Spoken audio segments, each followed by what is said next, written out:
welcome back to MovieKombat. MovieKombat. We are back for episode 5. Ladies and gentlemen, if you guys have been tuning in with us every single week, well, I thank you personally because it's been quite a journey. And if you've been watching the movies that we've been talking about, man, you've gone through a very narrow valley. Yeah, it's been kind of a roller coaster ride because we started out pretty high and then we've just been dropping. Yeah. But can we change that Yep. Can we change the way we're going? Trajectory? Yes, we are going to try and do that. Ladies and gentlemen, my name is Ryan E. Moore, but joining me to my right is... Hey, it's Josh. Or for you, maybe the other earpiece? I don't know. I don't know how you have your, sound system set up if you're listening on your TVs I'm like the right iPad. speaker. Yeah, you're no, the I don't left even do speaker, that. Or yeah. so if you're hearing people in other ears, I did not set that up. That's something on your end. Anyway, where we last left off in our journey towards the Alien and Predator franchise. I guess the universe, the Alien Predator universe. We watched Predator for our first episode. We gave that an 8.5. Predator 2 was second with a 6.5. AVP was our third episode with a 5. AVP R was a 3.5 from us. And now we are on The Predator, which is our 5th episode. We are halfway through the journey of the Predator and Alien saga. So as it rains out, in that order is... from the best movie that we had to the least movie we disliked is Predator, Predator 2, AVP, and AVPR. And so that's where it sits right now. So will the Predator finally break the streak of, as we're continuing, these movies get worse? Yeah. Will it figure out its own way here? We've gone down the big drop already. Yes. So we're ready to come back up another hill so that way we can, have some more fun on our trip. Yeah. I don't want to just keep dropping into the ground here. I will say, I guess I wrote a little bit more on here. I always think I don't write a lot, and then after I'm through with the movie, I'm like, oh, I guess I did write some stuff. So I will let you start with this one since I introed. I'll let you start. Okay. The way this our structure works here is we go through the walkthrough phase. So this is where we're going to talk about some highlights from the movie for good or for bad, and yeah, we'll see where it takes us. So Josh, why don't you kick us off? Where does the Predator start? The 2018 film, The Predator. So, all right. So we get started off with some immediate action because we're thrust into space, and Yes. we see that the Predator. There's 2 Predator ships, and one is firing upon the other, and it's it's just kind of a pretty generic space chase. Yeah, There's I wrote guns. Star Wars meets Guardians of the Galaxy. Yeah, because it was like the ships kind of looked pretty cool. And then one of the ships tears a ripple through space, and then essentially ends up basically I guess it ends up transporting itself to Earth. I'm not really sure how the Predator even had those coordinates. I'm assuming he was just coming there, or maybe stole the plans. I can't remember exactly. But I think they explain it later. But so the ships, they're chasing each other. One ship breaks through a little rip through space, and it gets away from the bigger ship that's chasing it. And then as you see the ships, it basically goes into the ship, and there's a Predator in there, and he's tinkering around with a bunch of stuff. And all of a sudden you see him jump into an escape pod. And then he's going through the atmosphere of Earth, jumps out of an escape pod, that fires off a ship, and then the ship kind of just keeps going off into the distance to crash somewhere. Yeah, I mean, here's the thing about this movie. Mine has a lot of gaps in my notes because there were times where I would just be like, how do I even write that down? Right, yeah. Or there were times where I actually enjoyed it. And then there were times where I'm like, dude, come on. I'm not writing that down. Yeah, because I kind of have the same problem. My main issue with this film is that it seems like it was rushed on the cutting floor. There's some moments. Yeah, it feels like it was a longer movie, and they were like, "Oh crap, we're an hour over what we're supposed to be. We need to cut a lot of stuff out," and it kind of jumps from point to point to point. Yeah, I will really say quickly. There were moments in this film that I was pleasantly shocked because I didn't know who was all in it. Oh, right, yeah. There were some good people. Yeah, there's then I wrote here. So the spaceship comes in, crashes down into insert, I don't know, I middle of Central America Yeah, somewhere in something. Mexico. Yeah, and we get I wrote Spec Ops betting on if there's an execution of the Yeah. hostages, because we see this like military sniper, Yep. and he's talking with his buddies, and they start making jokes about how like bet you $10 that they kill the sniper, and then he goes, "Are you guys betting on if they're gonna execute the hostages?" And they're like, "Yeah, yeah, Yeah, that's yeah, what yeah." was And he implied. goes, "Oh, okay, I'm just making sure. Put me down for 20." Yeah. And I was like, what is this?" So Yeah, yeah. I just called him Sniper throughout the movie because I cannot remember what his name is. Yeah, there's a problem with all of these Predator movies, except for the first one. Yeah. They introduce so many freaking people.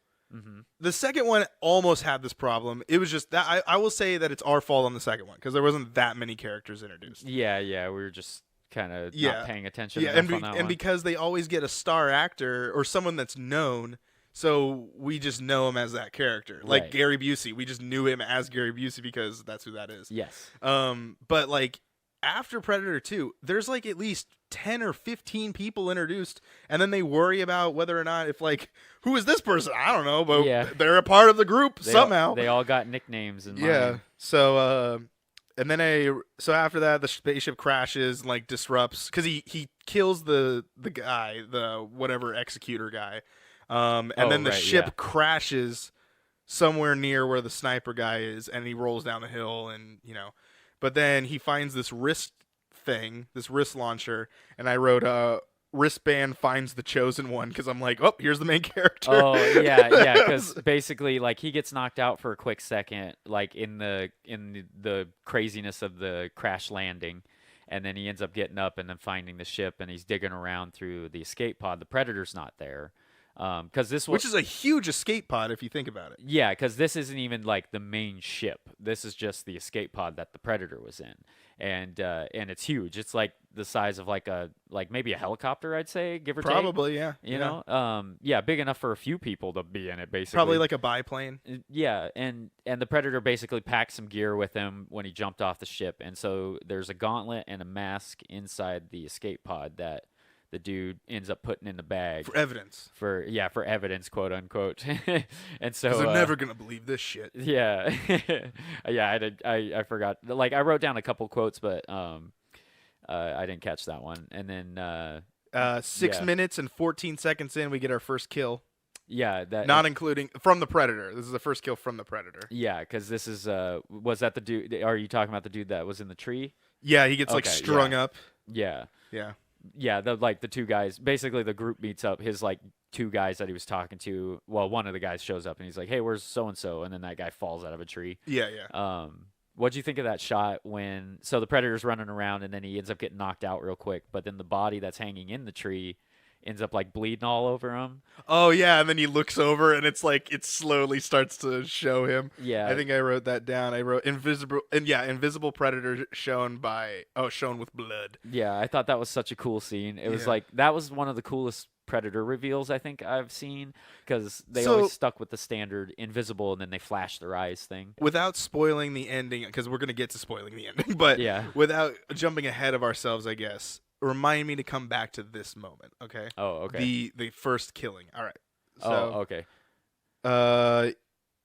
yeah, and then I said, I don't even know who the guy is. I wrote the black guy. But I don't know if that's racist, but there's like one black guy. Or no, there's like two black guys in this movie.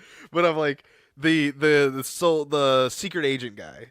Oh, yeah. don't know what his I name just was. called him Mint Villain because he kept popping candies Mint into it. villain. Okay. Yeah, yeah, just like because you know how in Expendables, one of the guys, like I think it was number 2, the main villain's name was Villain, and so yeah, That's it is awesome. played by Jean-Claude Van Damme. So I just called this guy. I was thinking Mint Villain, like that was what I was thinking the entire time in my head, but I have no idea what his name is. I wrote down him and his crew know that the crash ship is Predator without even seeing it. Yeah, like So they just indicating that they have no knowledge, because if we're going in the timeline, the last movie indicates that they have been studying this stuff since so the timeline says AVPR was in 04. in the set in the timeline. So it's technically 2004 is where AVP is set. The Predator is set between '05 and 2018. So I'm assuming that because of the knowledge they got from that weapon, they've been studying it constantly and trying to figure out its origins, and then also because they know the location of all of this other stuff. But they also do indicate that this isn't like a part of the timeline, because they do reference that they don't even reference AVP and AVPR. No, they do.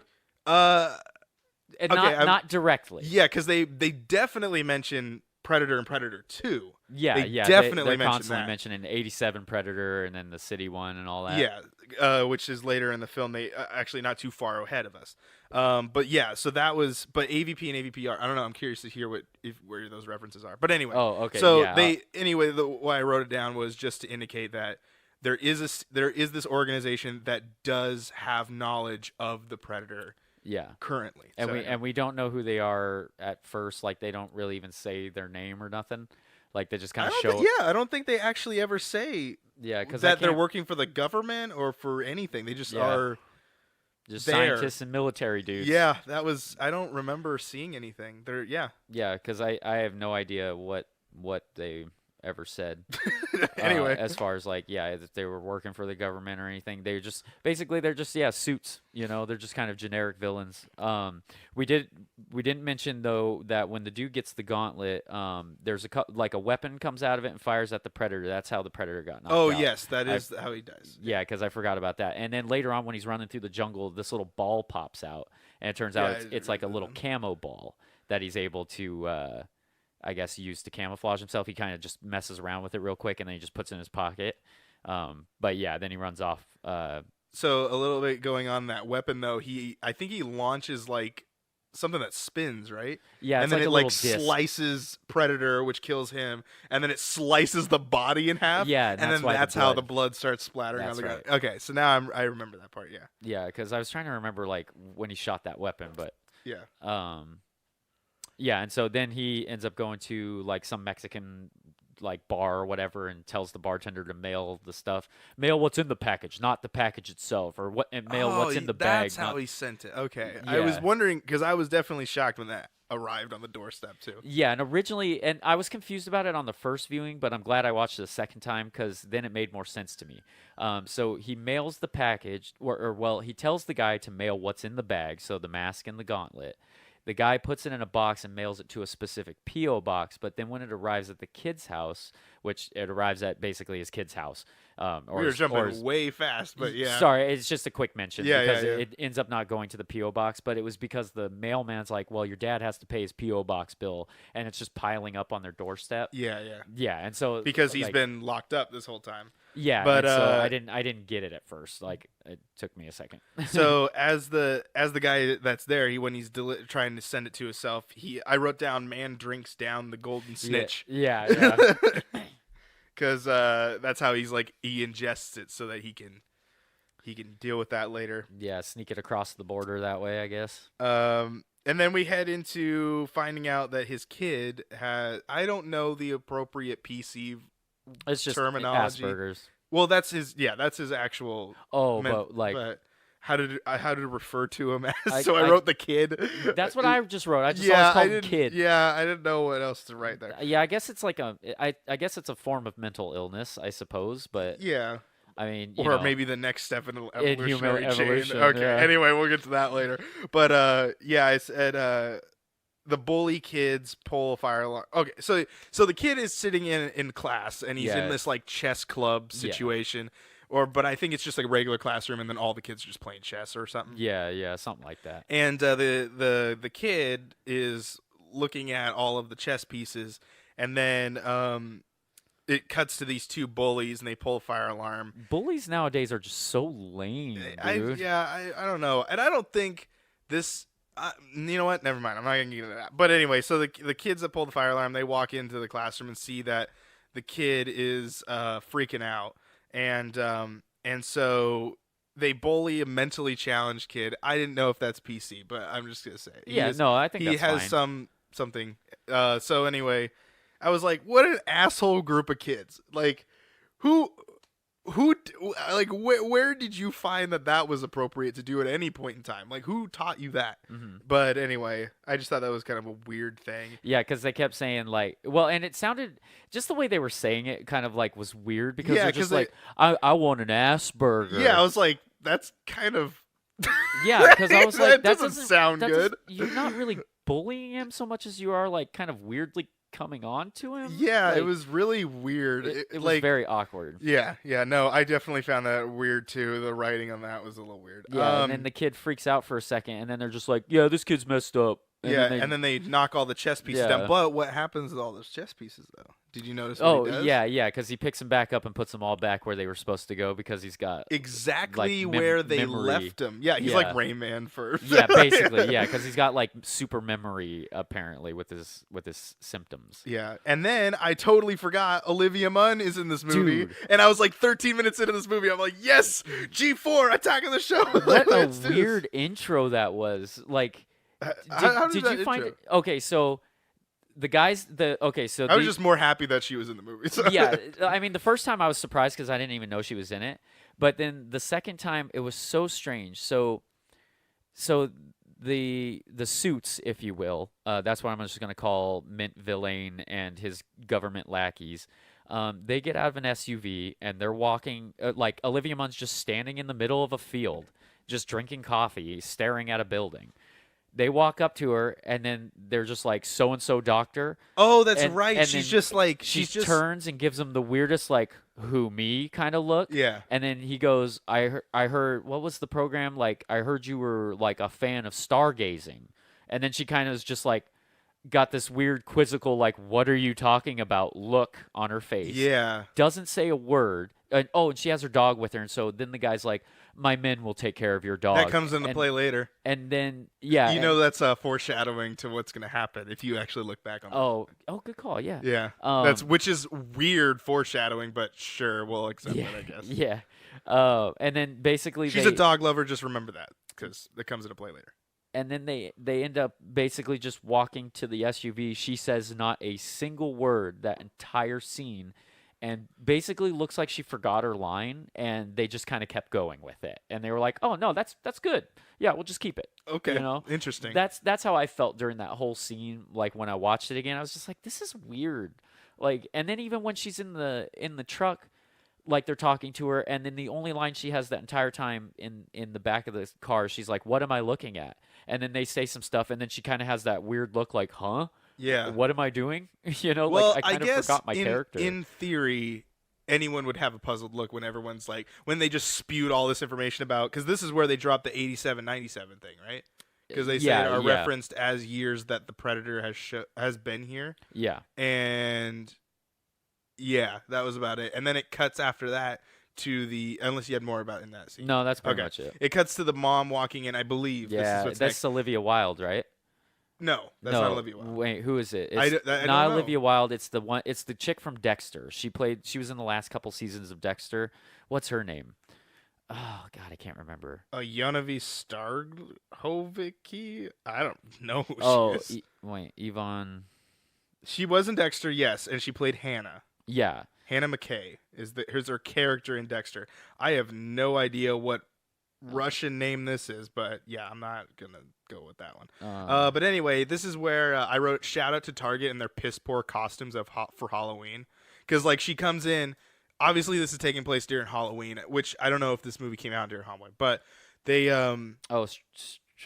exactly, yeah, that's a hockey player name if I ever done seen it. Strovsky. Yeah. Anyway, so the mom brings in like these costumes so that the kid can like look at them and choose which one does he want to be, Frankenstein, or does he want to be something else? A pirate, I think. A pirate, I don't know. But they were two masks, and I was like, yep, that's about the quality Target would have. Like, yeah. I mean, I love Target, do not get me wrong, but it's like, come on, this is about as good as it's gonna get, because it's a clear marketing for Target. Yeah. Because it has the Target red bag that they you can have. clearly see it. And I was like, okay, because it's clearly pointed towards the camera and all this. I want to know how much money they got on sponsorships, because there's a lot of sponsorship plugs in this movie. So I didn't even pay attention to that. A lot of video games are referenced in it in the background. but Oh, you well, need to pay for that. yeah, because I know they were talking about some video games. Yeah, because the kid plays video games, and that's what leads into he knows how to use. Anyway, we'll get into that Yeah, later. But that it's comes so up pretty weird. soon. It's so weird of how they did this whole thing. But yeah, that's I wrote that. And then Sniper. Oh yeah, I wrote him. I called him Sniper. Sends Predator mask and wristband home. And, Okay, yeah. Because the kid answers the door and says like, "Oh yeah, my dad, he kills people." I'm like, yeah, that's right. okay, whether or not any kid would say that, it was first off, I thought this kid did a absolute terrible job. Did not. He was like, pretty wooden. Like, yeah, he was like clearly they just said, "Hey, do you know what somebody like this would act like? Act like that." yeah, And it was just like, I mean, sure, that's a pretty broad statement for me to even say, but it's just like, but he didn't play it. I felt appropriately. I don't know. I felt like this was just a really weird, way to implement this. I don't know. I just felt like it was a weird thing to implement. Mm-hmm. This was how this is gonna work out, and like there were times where he kind of broke character too. I don't know if you noticed that. Like when? I can't remember specific. Oh, when he's like sitting at the end of the movie. Oh yeah. But I don't know. I again don't want to get into that part because this is definitely like the hardest one to like because they are definitely trying to. I don't want to say push an agenda, but they're definitely implying a lot of things of like, oh well, this is like not a bad thing. Which there's an underlying if you're, message. To yeah, the there's. whole movie I would that's say not that explicitly stated, but it's constantly in the background, being like, "Hey, you remember that I'm here?" Yeah. Did you remember that the kid is this way? And you're like, yes, I know. Yeah. Do you remember? Because like you keep referencing it several times, and then they actually drop the R word like right in front of the kid, and I'm like, okay. So, and then they say it again, and I'm like, okay, well, sure. Like let's, yeah. So I don't know. I don't know if there were moments where they were just trying to play as like, oh, these people are just ignorant around it, so that's why they just say it and they reference the kid as that. But I was just like, man, what you wrote it, so if you want to get this message across that he's just a normal kid, then why make those jokes? Yeah. It was just weird because like they set up the jokes. Like those jokes were set up for that certain point in time. It was I don't know. You know, do you laugh at that joke? Do you not? Well, and it's funny too because like the father's reaction is just kind of like, "Oh, yeah, okay." Well, because he's probably heard it before. Right. So. And so he's just kind of like, "Yeah, whatever," and then he just goes and talks to his kid. Well, because he does stop it once, and then they say it again, and then he's like, "All right, well," because I'm sure it's like one of those moments of. If you were a parent like that and you told them, "Hey, don't do that," pick and then your battles, kind of thing. and if they say it again, and then he's like, "Well, I've already dealt with people like this before, so I'm not going to say it again." Yeah, so that might be. And I think he knows at that point in time, like the group of guys that he's with, they like mean well, but they're all kind of messed up. I mean, we'll introduce these characters here in a moment. Yeah, because that's actually characters is a big word in that thing. Yeah, because that's actually coming up pretty soon. I wrote World of Goo in 17 minutes. World of Goo is a game. It's a very fun game. It's actually available on iOS. But I just thought it was funny that there was World of Goo. I also thought Don't Starve was also in the background, but I couldn't tell if it was Don't Starve. But it was funny to see like those two games like early on, and I was like, oh! And then they actually show like a full shot of World of Goo. I remember him playing. Okay, yeah, that's right. I remember that. And then there's another shot of the death scene of the death main menu of Don't Starve, but I couldn't remember if that was actually Don't Starve because it never said the name of the game. Like none of them ever said the names of the game. Yeah. Except for, them showing the frame or whatnot. Oh, okay. But anyway. So I wrote a quote here because I thought it was pretty funny. So Sniper's back. He's being debriefed essentially because this is like some time after Mexico.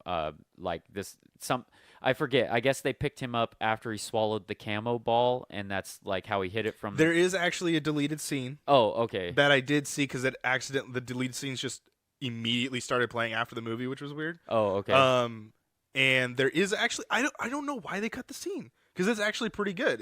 There's a little bit of humor in it, but it's when they pick him up. He has like a football, a soccer ball gets kicked to him, and he picks it up. The soldier or sniper picks up the ball and he's about to throw it, and then all of a sudden you see, bang, and it like shoots through, and he just slowly brings the ball down, and he like rolls it away or something like that, and then the guy shows up, the secret agent guy with the rest of his posse. Oh, okay. But yeah, they cut that scene, and I was like, yeah, I totally forgot. They didn't even show how he gets captured. Yeah, it's really abrupt. Like a lot of the beginning of the movie happens very quickly. And so they're basically interrogating him or whatever, and he knows it's like a setup, because he's like, oh, you want me to like forget things never happened, whatever. But then the one guy says like, oh, are you a threat? And he's like, I'm a sniper. Isn't posing a threat kind of the fucking point, And I was like, oh yeah, good call, man. Yeah, like. Because apparently his credentials come up at some point during the movie, and they talk about having 13 confirmed kills, and he's been behind enemy lines here and there, and this and that, and I can't remember all the medals and this and stuff. I didn't write this down, but I'm just gonna reference it now since we brought it up. The person that says that is his wife, right? And I'm like, why do you know his resume? I mean, sure, married couple, I get it. You tell each other everything, but it's like. Yeah. Do you really want to like? How come you're like? How come you're the one that has like his resume on on your backlog or whatever? But anyway. Yeah. But then we get introduced to the band of misfits on the school bus because everybody is apparently crazy or some delusion.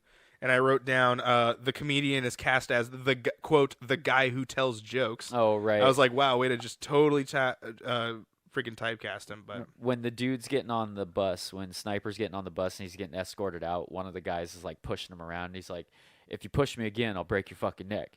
Oh, did I say that out loud? And that becomes his catchphrase. Yeah, he says that one other time, I think. Yeah. Essentially it's like, oh, they're trying to make it his catchphrase or whatever. Yeah. But I just thought that was kind of funny. But yeah, the guy who's cast as comedian is Keegan-Michael Key. If you ever watched Key and Peele, I called him Friendly Fire because that's how he ended up on the bus. And Group 2 is how they've labeled themselves, Group 2. Yeah.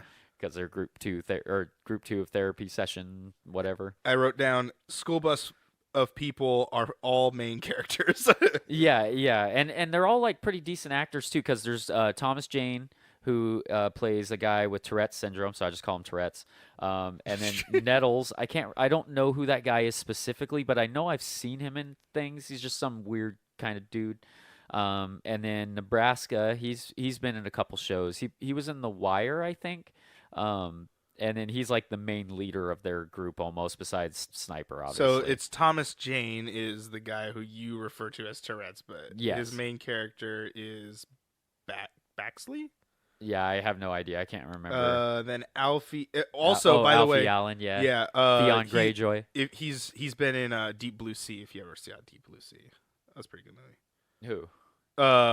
Thomas Jane. Oh yeah, and he was just recently in that show, The Expanse. He was in like the first season of it, which was on like a few years ago. Oh yeah, he is. And then Alfie Allen, who played our foreign character of the Predator series, because apparently every Predator needs to have some foreign character in some way, shape, or form. So he was he was Irish, right? Yeah, I think so. Because Keegan-Michael Key refers to him as Lucky Charms later on. Yeah. So I'm assuming with that stereotype, he's Irish. So. Yeah, because I think they talk about his luck or something a couple times. As for Augusto Aguilera, wow, that's his last name. He was in Grey's Anatomy, which is the guy Nettles. That's him. And then Jake Busey and all that other stuff. But Jake Busey shows up a little bit, just a tad bit. Because I wanted to get this one because I know you're going to want to talk about this next scene. Yeah, so because they go to the government base or whatever. Yeah, before they head down there, the Olivia Munn and what do we call him? Mint?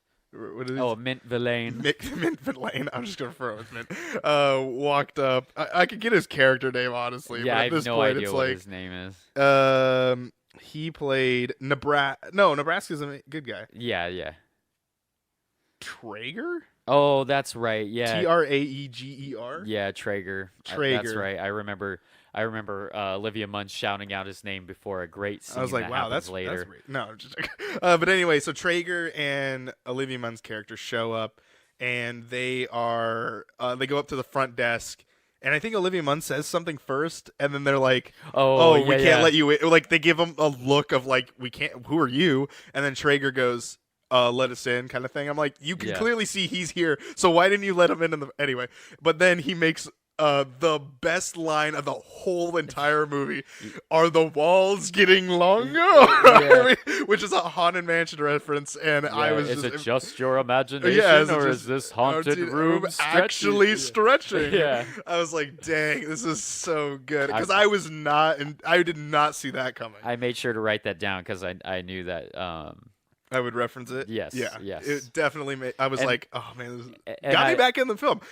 But yeah, anyway. Go Well, I was just gonna say, and I like the way the other dude who answered, he was just like, every fucking time. ahead. Yeah, they Like- just say that every fucking time. I just thought that was funny. I definitely so I want to touch this before we move on too. Is this movie definitely had moments of like, I guess for a term to be attached to it is touch and go, because there's Yeah. a lot of like, oh, that was actually pretty good, and then you keep watching it, and then as soon as when you're about to like check out again, when you're like, dude, Yeah. okay, come on, then they do another thing, and you're like, oh yeah, that's all. So they keep doing that at like the right moments. Yeah, it's like I think the tone of the film is that Yeah, what they it's a call it? very up and down, Yeah. like sound wave thing. But anyway, Yeah, because there's parts of it that are great, and then there's parts of it that are just kind of like, what just happened? I need to rewind that because I didn't watch it. You know, like that's how I kind of felt sometimes. yeah.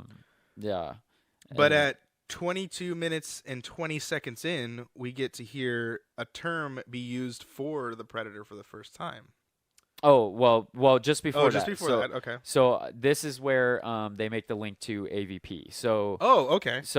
once Olivia Munn and Traeger. yeah, once they get downstairs and they leave the elevator, we get introduced to Sean Keys, which is like he doesn't explicitly say it, but I mean Shane Black has, we obviously read that thing last week and said that he is the son of the other Keys, Gary Busey's character. Yeah. So when Olivia Munn comes in and they start talking about the By stuff. the way, that just so for people that don't know who Olivia Munn is, her character name is Casey Brackett or Brackett.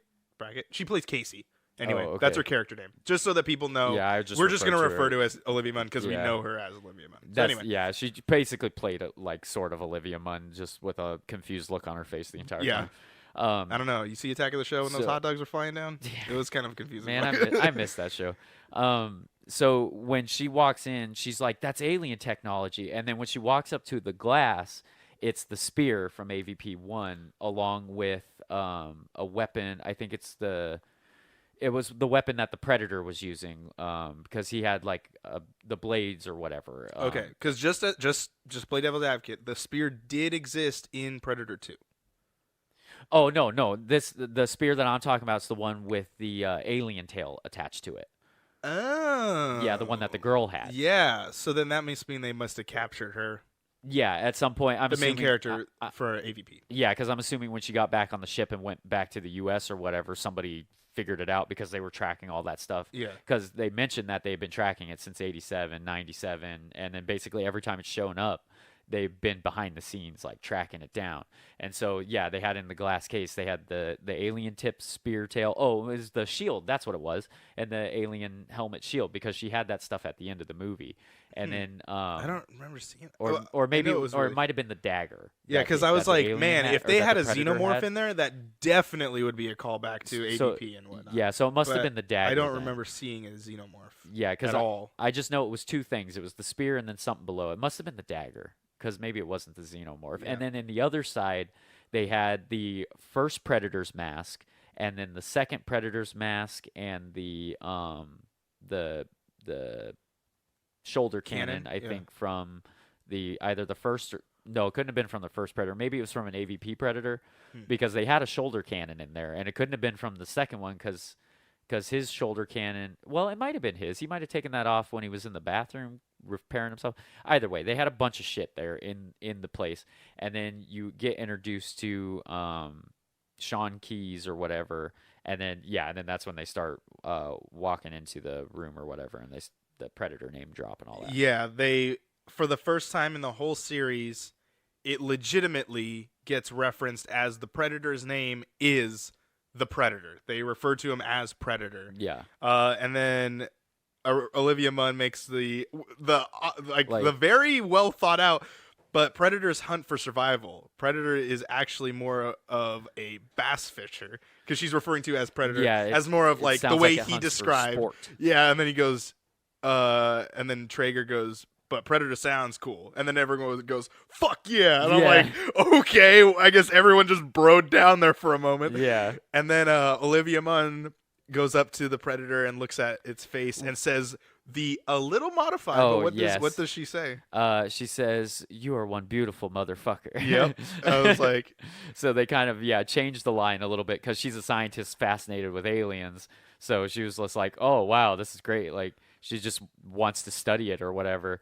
And this was one thing. Here's another instance of scenes that got cut, I think, because like they never show the Predator actually getting caught. Like they show the reveal at the very beginning of the movie, and then you don't see the Predator again until this moment Predator in time. is the one that got blood splattered on him. Yeah, like who crash landed. Yeah, but like, because like going more to what you were saying is, yeah, you really don't know that this is the same Predator. Yeah, you just think that this is another one. But it's really strange. Then I also I wrote down someone fucked an alien because they keep saying it over and over and over and over again. They do that in another scene as well, where they just keep repeating the same thing like 14 times, and it's like yes, that's what happened. Yeah. And so, but the reason why Olivia Munn is mentioning that is because they have found that DNA is in the Predator that connects to humans. Yes. Which is never, ever, ever, ever explained what that actually is. Well, they never connect the dot right there. They kind of, like later on, they kind of come up with a theory, but they never really...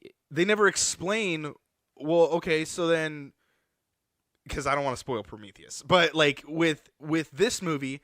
They just dropped a huge bomb. Right. That's like a huge part of information. That it's like, wait a minute. So are the Predators like related to us? Or no. They're harvesting DNA from other planets and injecting themselves with it and creating hybrids. Yeah, but then they never explain that's what happened. As what in your mind as a viewer, you think that out. Well, but they never actually say like that's what they were doing. There's one scene like where the kid puts the mask on and he kind of watches it. Yeah, they watch him inject it. Yeah, I get. Okay, but all right. I'll get but they don't one explain it. Yeah, like, it's just you kind of watch and you're just kind of like, oh, what's going on here? But then you have to put the pieces together with. Like her first finding out about the DNA, and then later on they go over some other stuff, sciencey stuff with some other fluids, and then some other fluids. Yeah, that sounds worse than what it actually is. But I don't know, maybe. But we don't know what those fluids are. So but, yeah, like and so they kind of like they don't necessarily just come out and be like, oh yeah, they were doing this, blah blah blah. They're like theorizing about it throughout the entire movie. Yeah, because so then you kind of got to like. I guess to give the movie a benefit of the doubt is that. They're making it so that we are learning along with, like the characters shouldn't know this knowledge, but they keep doing that so long into the movie that it's almost like, okay, so are these guys just idiots or like what's happening? Like they aren't learning things. Yeah. 'Cause like if I'm figuring it out, they're the ones in the shit. Like they should know what's going on. Like there's just so many times where they do that where it's just like, I don't know. It was just like a detail that doesn't really get explained. I mean, I don't want a movie to like hit me over the head with it, but it's just like, I don't know. Maybe I'm just being picky about it, but I think there were a lot of times that characters in this movie knew things that they shouldn't have and didn't know things that they should have. Like, well, I guess we'll get to it in a second here because wait, hold on. I also that comes in a minute. I wrote after I'm curious to see what you think about this. we see subtitles for Yes, the Predator for I the thought that- first time. I laughed out loud when I saw that because we were just talking Yeah. about that, and I was like, "Oh my god, they did it!" Like, Just so you know, that's we so both cool. never have seen this movie, so Yeah. it's like the fact that they did that was just really a coincidence. Yeah, it made me giddy because I was like, "Yes, Pred subtitles. That's exactly what I wanted." Like, you could totally make a movie on the Predator's home planet because they actually did it, and it seems like. I'm assuming with this movie, they've come up with an official alphabet for the Predator language because they were showing characters on there first, and then it translated into English. And I'm only going to guess that those characters represent specific letters or sounds, and there's probably like an actual Predator alphabet that you can spell out words with. Yeah, I'm sure there was one before this, but this was the first time we actually ever saw in a movie so Yeah. far in the timeline that there's translated stuff that is being said. The verbal usage of Predator speak into English. I don't know if I'm jumping ahead with this, but Predator wakes up.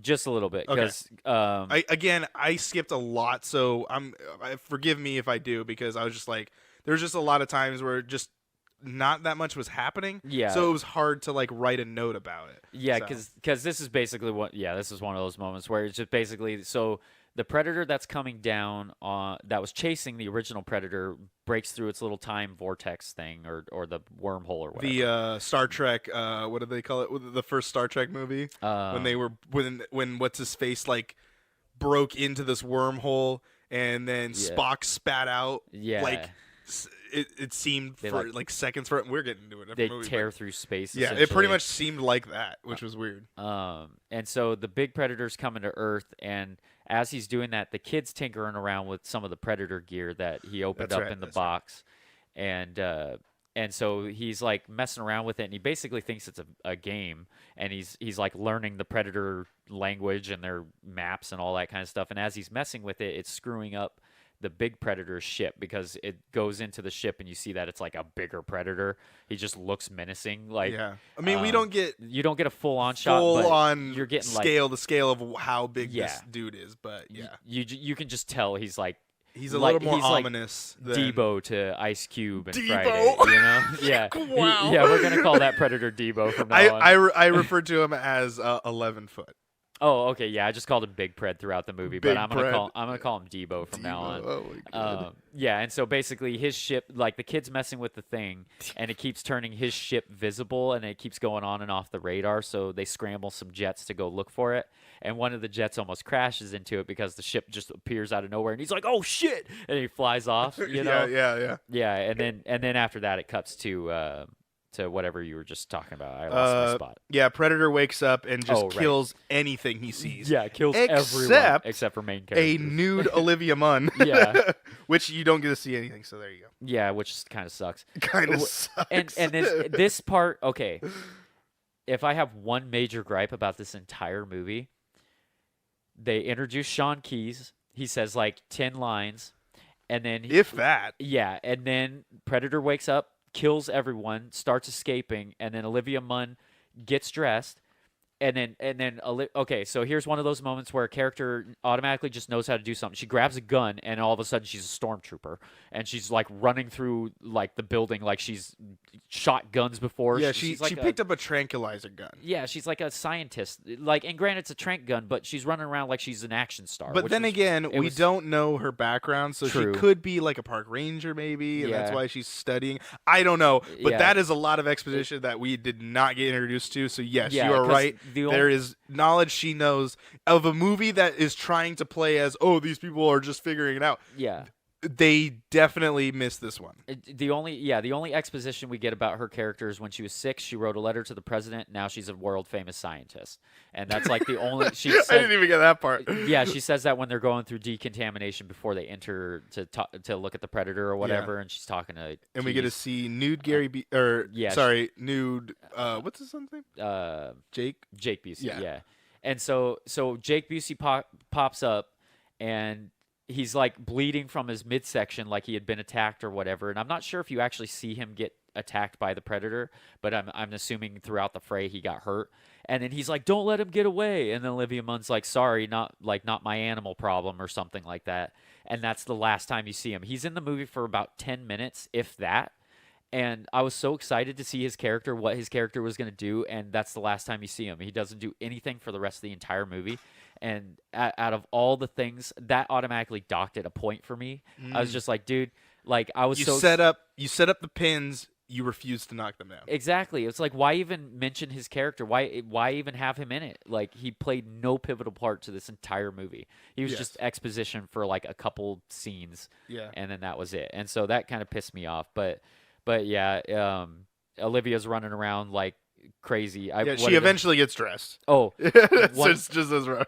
one of my favorite parts when the Predator's killing people is he grabs this lady scientist just right next to him and pulls her in, and people are just firing guns at him, and she becomes a meat shield and just takes a whole bunch. bullets. Yeah. Oh my god, she's just like, and then he just throws her across the room. It was like, that was pretty hardcore, man. We get also introduced into some more pred tech. Oh, right. Where he can remote access his helmet from other helmets. Yes, and that's a pretty cool thing. So I guess that's how a lot of these other Predators know what's going on, because we saw glimpses of that in AVP where the alien or the Predator, the recordings. Yeah. Yes. Yeah, and so we didn't know that they necessarily linked up like 1-to-1 ratio like that. But yeah, so apparently it's almost as if like, if you there's got to be some like IO, like this Predator OS that they can put in a password and then they can remotely cloud search for their helmet. Yeah. Because like you were just referencing in AVPR, when the Predator wanted to check on another helmet, he had to take his helmet off to put on his helmet. Yeah. So A Predator had to put on B Predator's helmet to see his stuff. Yes. So apparently you can access yours in this like cloud server essentially. Yeah, and I mean, if we keep in mind too, if this could be taking place like now, I guess in 2018, so to speak. Well, no, like, it has to be a little bit before 2018. Because in Predators, it takes place in 2018. Oh, sorry, my bad. Yeah, you're right. So the Predator is between 05 and 2018. Yeah, and so obviously the tech could have advanced in those 5 to 10 years, 15 years, whatever. It's probably pretty modern. Like I'd say we would probably be past within the 2010s. last within the last 5 years for sure. So. But yeah, so basically, and then what the helmet, that when he looks through, he sees the helmet and it zooms in on the kid who's like playing with the gauntlet and stuff, and he's like, "Oh crap, I need to go get that," and then he like tracks the location essentially. And then the Predator uses a gun too. I just wanted to mention that he grabs like one and of the he's just like guns. Brrr, Yeah, brrr, it reminded me of a scene from the modern Planet of the Apes movies. Yes, the apes he grabs definitely the gun and had does that. Yeah, yeah, where it just kind of like he was shooting it clearly way before he was actually aiming it. It like as he's picking it up, it's like about 45 degrees, and he starts shooting it, and then he's about it is like 180 degrees at a point where he just has the gun up in the air. It just kind of like rattles off onto people. Yeah, because the fire rate or whatever, and he's like never used a gun, so it's just kind of firing willy-nilly all over the place. Yeah. And then our band of misfits are on the bus. They're doing whatever they do, because I didn't write that part down. But then I wrote, they're just trying to escape. Okay, then I wrote man goes splat off the building, because this is when they all see. Oh, right. Oh, there's a dude that just splatted off the building. What's happening? Because Sniper, we didn't mention this, but Sniper does mention why he's on the bus. Right. Which is because he saw an alien, and everyone's like joking about like, oh, you saw an alien, yeah, okay. Yeah. And then Nebraska, who I actually liked as a character. I like Nebraska. Yeah, I like Nebraska. Cool. He's the guy that was shot an officer, which turned out to be himself. Yes. He tried to commit suicide. But he goes, "Is that your green alien?" And he's like, "Yep," or something along those lines. So yeah, because I think it was him, and then Sniper, and then Friendly Fire Joker dude, Keegan Michael Key. Yeah. He like briefly saw it, And then Nettles almost saw it, and he was like, "I want to see an alien. I want to see an alien." And they're like, "Shut up, shut up." Dude. Yeah, because that was one of those jokes where he kept saying it, and it's like, okay, dude, like you're making the joke last too long. Now it's not funny anymore. So and then later on they end up seeing the alien again, and they all end up seeing it and believing him or whatever. Yeah. So that's why they end up wanting to escape off the bus. And then this is like where Olivia Munn's like chasing him down. Yes. Like she's running toe to toe with the alien. The alien's Predator. Or Predator. sorry, yeah, now I'm going to end up doing that because I said it earlier and they're referencing them as aliens. Referencing as aliens. Yeah. But the Predator's running like on top of this like causeway, and she's underneath like keeping up with him. And it was just like, God, dude. And he has straightaways, and she's like taking turns and whatnot. Yeah. But at this moment, they're trying to devise the band of misfits, our military crew. Mm-hmm. They're locked behind this like cage door because they're supposed to be psychos. Right. So they come up with this secret plan of like Keegan tries to make jokes to the Tourette's guy about like this was one of them. Hey, if your mom's vagina was a video game, it would be rated E for everyone. And I was like, oh my God, these are like the most middle school fucking things I've ever heard. I'm like, if Keegan-Michael Key wrote these jokes, they would have been 3,000 times better. Yeah. These were just so bad. But they definitely like tried to get the comic relief like they've tried to do in the past. Like AVP and AVPR didn't really do much of the comedy stuff. Yeah, they were pretty straightforward. But definitely Predator and Predator 2 tried to get like, Bill Paxton played the comedy relief in Predator 2. Yeah. And then we had Glasses playing it in Predator. So it's like in The Predator, they were like, well, we need another one because this is a mainline Predator movie. We got to keep with the theme, you know? Yeah, so Keegan-Michael Key was the comic relief of this whole movie. There were some good lines he had, but like this part was like so cringy a little bit. Yes. I can agree with that. That wasn't the only joke he said. He said like 2 or 3 other ones. Yeah, there was the one, because I remember he said something about like, oh, like, how do you circumcise a Marine? Oh, you kick his mom in the jaw or something like that. Yeah. Because he kept making your mom jokes at him. Yeah. And then and he made fun of his like Tourette's and stuff a couple times. Like, oh, like why do we make war or whatever? And he's like, shit, cock, cock. And he's like, oh, shit, cock, cock. Oh, yeah, it makes total sense. Yeah. He kept making fun of him for it. But, and I mean, I guess this is a little ahead, but you find out that, so Keegan's character was, the reason why he was on the bus was because he was the survivor of a friendly fire, yes. And it turned out the guy with Tourette's was also a survivor of that, I guess. You find that out from Theon Greyjoy's character at some point during the movie. And it's just like a quick, like, kind of throwaway line. He's like, how come those two are, like, so buddy-buddy? And it's like, oh, yeah, when he fired on that vehicle, there was one survivor. And he's like, oh, no, it wasn't him, was it? Oh, yeah, totally. Yeah. It was just kind of like a quick, you know. When that scene came up, I just put family bonding, blah, blah, blah. Yeah. You know? So coming back to that scene where Olivia Munn is running along, oh, right, yeah. there's an alarm going off. I don't know if you noticed this. 34 minutes in, so go check it out. It's the iPhone wake-up alarm. It's just Oh, I didn't even notice. Yeah, go back and check it. It's like, I was like, what the? They couldn't get a sound. They just had to like use an iPhone to get the alarm. Yeah, the big Predator used generic dinosaur sounds. Yes, I did notice that too. Yeah. I was like, man, they did not. How come Fox did not flip the bill on this? Yeah. I don't know if this is a 20th Century Fox film, but Yeah, since it it's is. Predator, it's probably.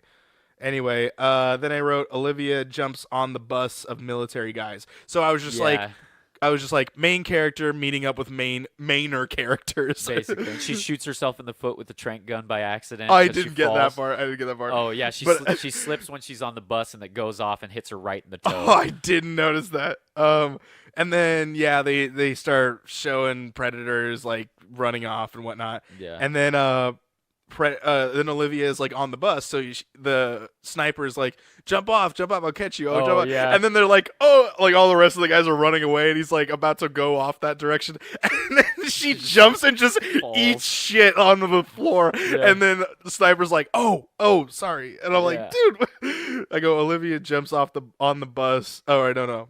Oh, I got you. She jumps, doesn't even attempt to catch her. I was like, oh, what an asshole. And did you hear the another reworked line? Yeah, 36 minutes in, there's what do they say?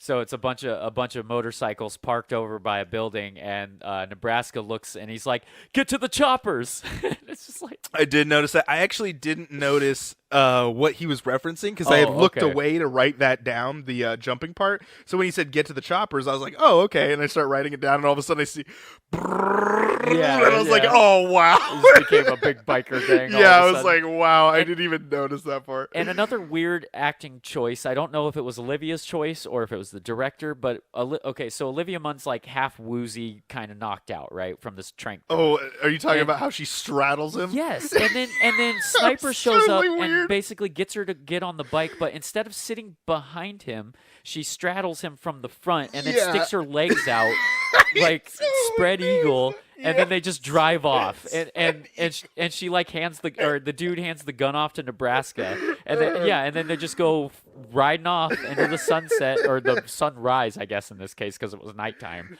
but it was like that would be sunset because it was dark when they got to the hotel too. Oh, okay, yeah. Oh, that's right. This took, but it was like midnight. Yeah, because they picked him up in the morning because. Yeah, so it was dark when they were at the military base, and it's dark when they're at the hotel. Yeah, I'm trying to figure out how long this movie took place over. I think this seems movie like it was about, literally took one day. Like, maybe no one like, sleeps. Maybe 2 at most, because the first day is when he's in Mexico and they come pick him up, and then by the time they get him, it's nighttime again. Yeah, but I don't think it ever becomes daytime ever again because reference this: the mom tells him about Halloween. Right, and that's why about what your costume is, but then they never. Oh, later on, he never goes back out. to school. Yeah, he never goes back to school. This right. movie literally took place in 24 hours, and not only that, it took place within like technically 8 hours of this movie is like all at one time. Because Halloween happens later on in the movie, like you see kids out trick or treating and stuff. Yes. Well, that's coming up here in a minute. Yeah. Because essentially after they escape, he makes his way. Like they go to a hotel. Park Olivia Munn on the bed. She's knocked out. No, before that, Predator jumps onto the bus or onto this like military like van thing, and I think this is before that. Oh no. Is this before or this is after? This is after. Okay, yeah, all right. Because we see Pred escapes, and then we see the big Pred show up with his Pred pups. And so Big Predator has 2 Big Predator dogs, and they all have dreadlocks, which is great. I wrote Predadogs. Yeah, Predadogs are what I referenced them as. Yeah, I just put Pred pups, and essentially they're going hunting, and then because then they go to the hotel, and this is where because they're all still in the big group, and so they drop off Olivia Munn. She's chilling on the bed. And it's Tourette's and Nettles hanging out with her, and then Nebraska and Sniper are downstairs, like going with their one-on-one. And this is how we find out Nebraska shot himself in the head. And then after that, that's when, God, that's like way later. Okay, yeah, because he hadn't even been home yet. Yes, yeah, he doesn't go home until after. Oh, yeah, wait. Yeah, because they make the joke because Olivia Munn eventually wakes up. Yes, and does. And then she grabs the shotgun, and then they're like, "Ha! I totally got it." And then I totally bet you she grabbed the shotgun. And then Keegan-Michael Key like makes like $30 on that. And then Sniper grabs the shotgun and is like pulling it and like going, "Hey, let go of the gun." And then all of a sudden, everyone hears. Yeah, and he's like, pulls the trigger. I knew she was gonna pull the I should have bet that one too. I was like, that's okay. This is one of those moments where like you weren't into the movie, and then all of a sudden this happens. You're like, oh, okay, I'm totally down with this movie. I did like the part right before she woke up. All the guys were hovering over, putting weird little trinkets on the bed. Wait, hold on.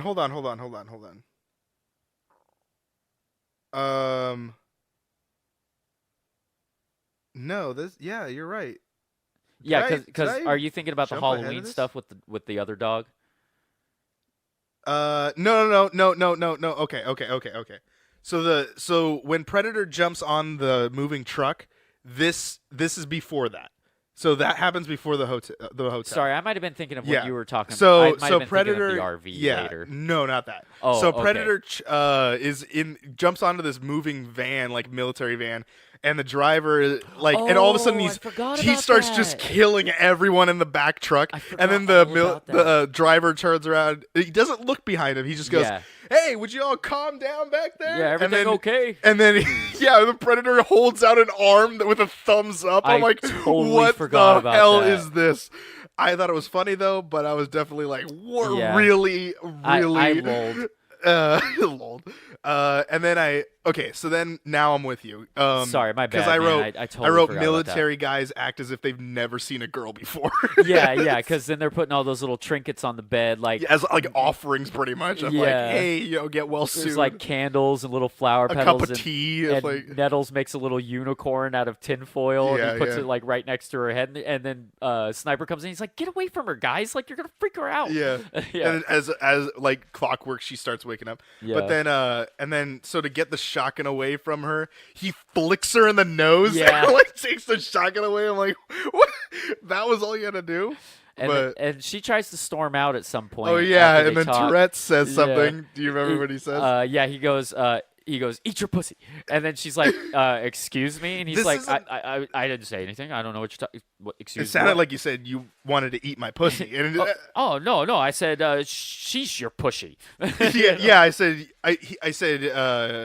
you're pushy is what he says. But this is one of those things where like they constantly kept saying it over and Yeah. over again. And I'm like, dude, yes, we get it. Yeah, okay, it's a joke. Yeah, she says this over and over again. He says, no, you're pushy. I'm like, dude, they say it like 15 times. Mm-hmm. But anyway. They really, because they really pushed the, like, essentially the joke, because then Nettles is there, oh, yeah, he said it, but that's still kind of rude or whatever. And he's, are you crazy? Why would you say that? Why would you say that? Are you Yeah, going to yeah. say that? You know, and Because she Yeah. doesn't know that he is, but no one explains that he yeah, is. they don't It's just- really ever explain any of and then they do the same thing with the Predator joke, because essentially she can't leave, and then she comes back into the room, and then they talk about, like, oh, that doesn't sound like a hunt or the predator. That sounds more like a hunter. Oh, that's exactly what I said. Yeah, I and told them they- that too. I said the same thing, and they just kind of run on with it for a couple minutes. I will say that was more of like, I'll give them credit for that one just because that would probably naturally happen if you had come up with like an idea of a thing and then they said the same thing kind of Yeah, thing. they're just kind of having general conversation. Yeah. And then I wrote so this is Halloween now. Yes. This is Yes. well, this is the act of Halloween. The kid uses the predator mask for Halloween. Yeah, and as he puts it on, this is where it starts going through, like, sort of the plans of what the predators are doing. You basically see a bunch of predators hovering over another predator. They inject him with a needle. Then it sees the viewpoint from that predator's vantage or whatever, and they're like, all the other predators are looking down on him. Then the kid goes, "What? This is crazy. What is this?" And then it cuts away. Like, that's pretty much all you get from that scene. Yeah. So you don't And that really was supposed to yeah. explain they inject with the human fluid Yeah. of whatever that is.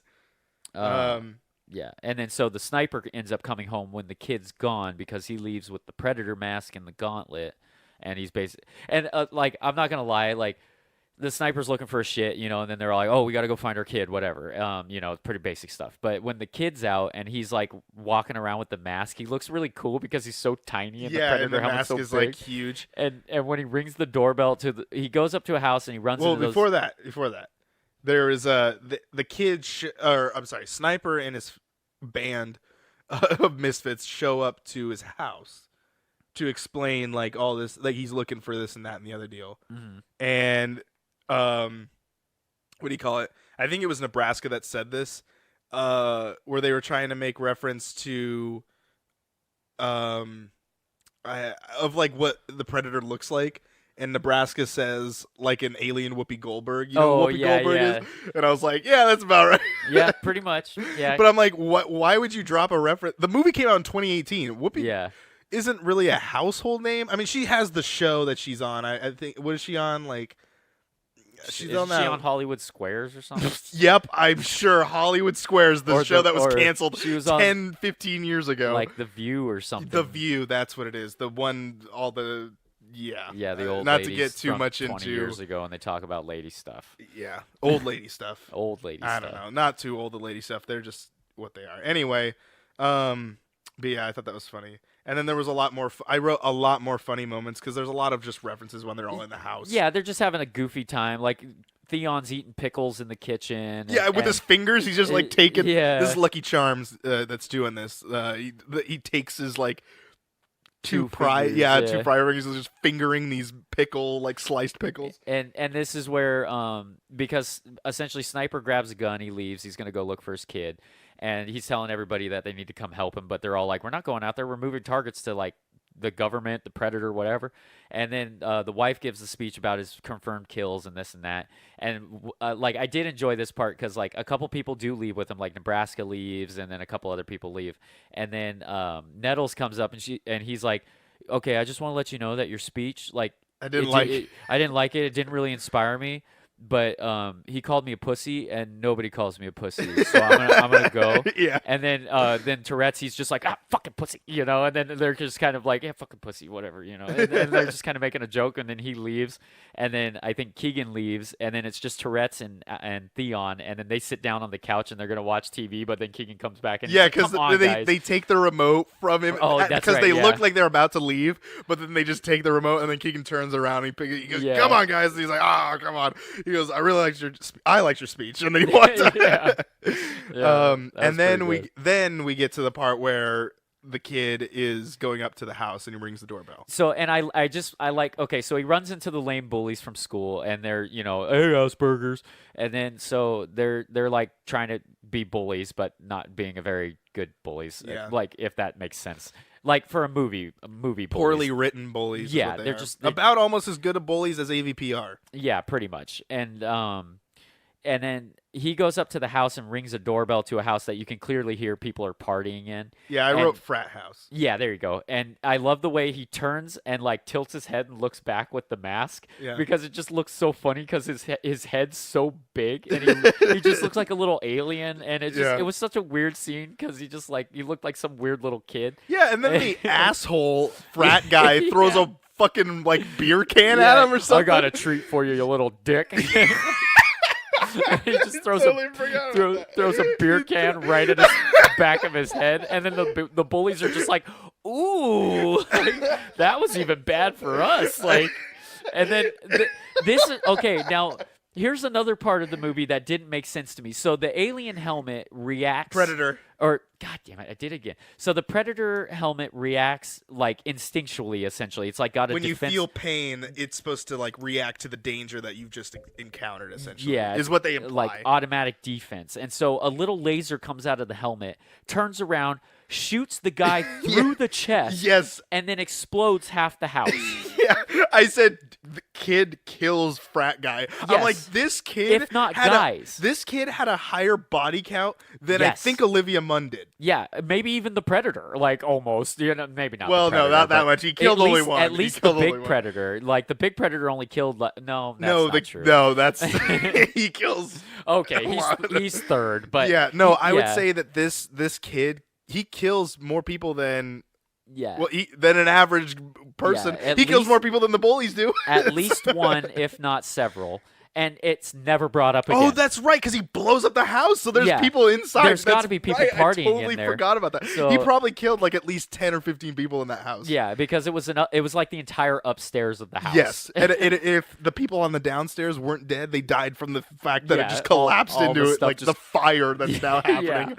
And then he takes off running, and Yeah. then because as I saw that happen, immediately after that he takes off the mask, and then he like does this like two for flinchy kind of like flinch to the bullies. Yeah. and I'm like, no, you're a fucking asshole. Like Yeah. you just killed everybody You in that just house, and murdered you people. Yeah, like I don't know. I thought that was like way not appropriate for that character. Yeah, especially that character. Yeah, so I was like, because after that, that's one of those moments where I was like, he broke character. Because Yeah. I was like, he would not act that way.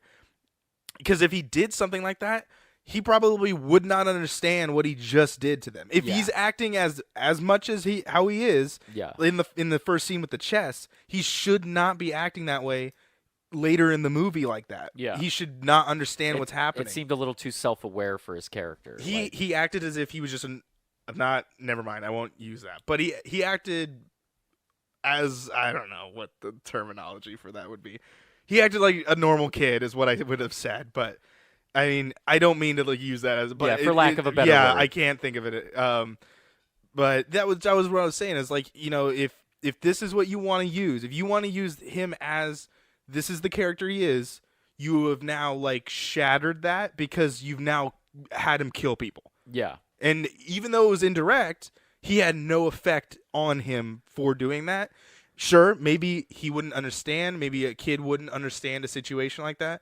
But I mean, dude, he blew up a fucking house. Yeah, Like, the most emotion we get out of him is after he threatens the bullies or with the pose, he runs off to a baseball field, then collapses in the dirt and just kind of has like a I'm confused what just happened. yeah, then he's back into his character again. Yeah. Which I'm just like, that's what serial killers do. Yeah, It's like it was a that really was so strange scene. weird. Of like, you were totally fine with just killing people, and then now you're like really protective of yourself. Yeah, like It was really badly written of how that a chain of events happened. yeah, they essentially like if they were to trim a scene, what they should have done is trim this scene. Like the house blows up, he takes off the mask, and then it should have cut to him running to the baseball. I would have field. accepted that, because then it would have shown he was scared of Right. the situation.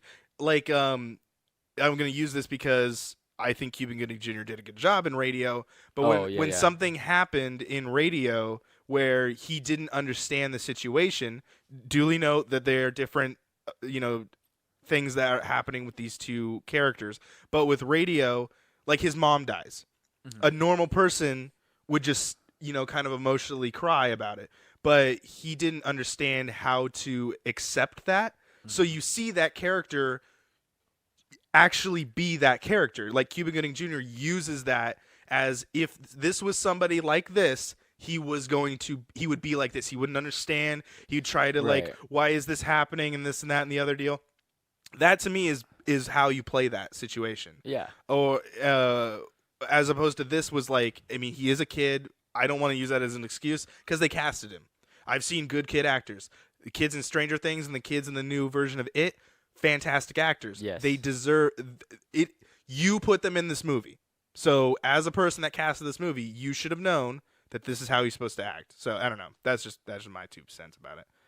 But anyway, at the baseball field, though, we do get a full-on good look at the Predadogs or the Pred Pups. Yeah, this was such a weird scene because the kid shows up to the field, then a random dog shows up. It looks like it's gonna like growl and attack him, but instead it doesn't. And then he pets the dog. Oh yeah, the regular dog shows yeah, up. Yeah, a regular dog. And then behind him, all of a sudden, like behind the regular dog, the two Predadogs show up.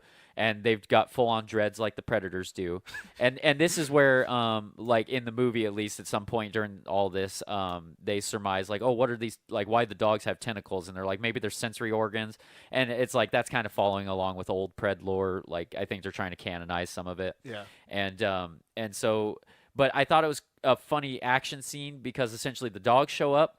And then all of a sudden, 3 cars show up and they're jumping around like it's a demolition derby. Yeah. It's a flat baseball field. Like, where are these ramps? Like, the RV shows up flying into the picture. The dude shows up. He flies through some bushes. And then the Nebraska That's right, shows up totally. in a In a police cop car, yeah. And it's just like there's dirt flying everywhere. Guns are going off. They're shooting everything. And it was like, what the hell just happened?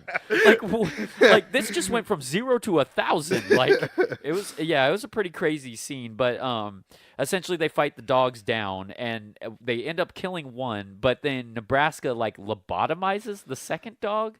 Like he shoots it with like a nail gun or something. I thought he just has a regular gun. Or it was a regular gun. Yeah, and he just shoots it right in the temple. Yeah. And then it doesn't kill it. Instead he just walks away. It becomes a regular dog. Yeah, he just walks away. They don't even express that yet. Oh, he just yeah. walked away. Yeah. And you're like, okay, all Yeah. right, that's... And then after Nebraska shoots that dog, then Sniper just right. pulls like 6 rounds into the dead one. Yeah, I'm just like- making sure it was killed. And then we get 11. No, this is regular Predator. Predator shows up and he grabs who does he grab? He grabs Tourette's, doesn't he? Or no? No. No, He it's grabs Nettles. Nettles, yeah. And he's holding them hostage essentially. This was what was weird though.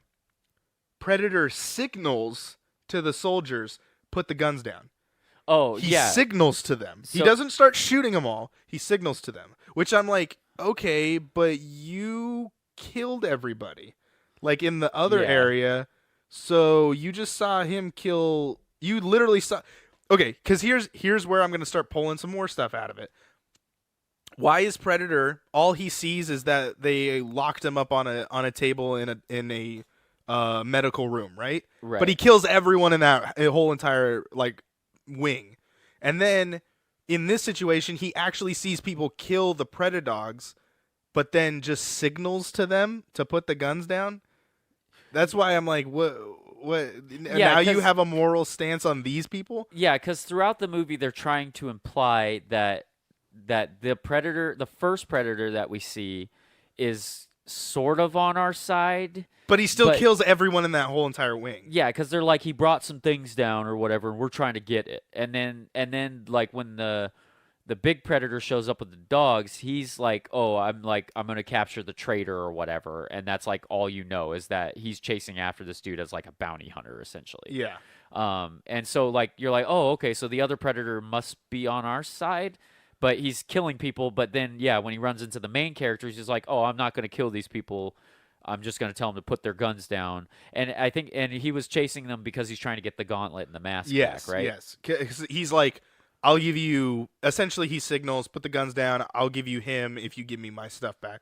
And then Predator is chasing after these people in a school of some sort. Yeah. And then all of a sudden, like, Predator gets like something busts in, grabs Predator, and then like pulls him out. Yeah. And then just beats the holy hell out of him. And then that's 11-foot tall.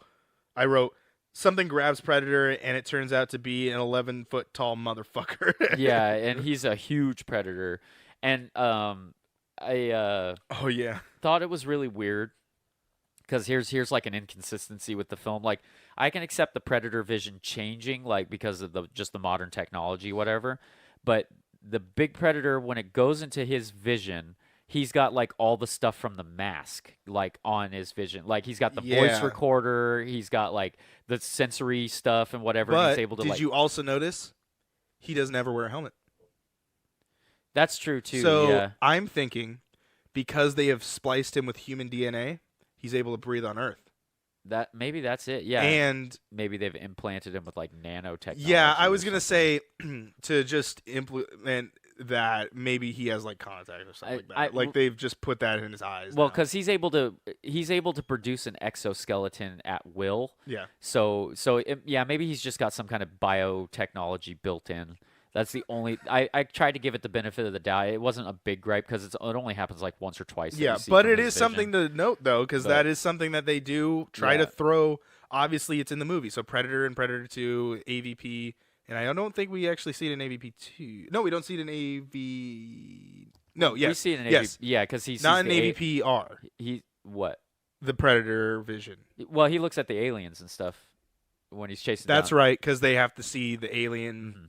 the Predator alien. Yeah, that's eventually leaves. yeah. Because okay. at one point it hisses at him and then it runs that through the sewer. Or Yeah, whatever. so maybe it's in AVP that we don't see the vantage point from the no, because then they're running down the tunnels. Okay, never yeah, mind. Maybe there yeah. wasn't anything. They usually have at least one or two shots, but it's just like the more recent ones are just not very notable because they're just kind of like intermittently thrown in. They're not like the first and the second one. They were used as like reveal shots. Yeah. Whereas the more recent ones are just kind of like, oh, you already know the predators are there. Like, here, just check it out through their eyes real quick. you Okay. know? So we've ran a little bit long on this, so we're gonna try and rapid fire because we're only about halfway through the movie right now.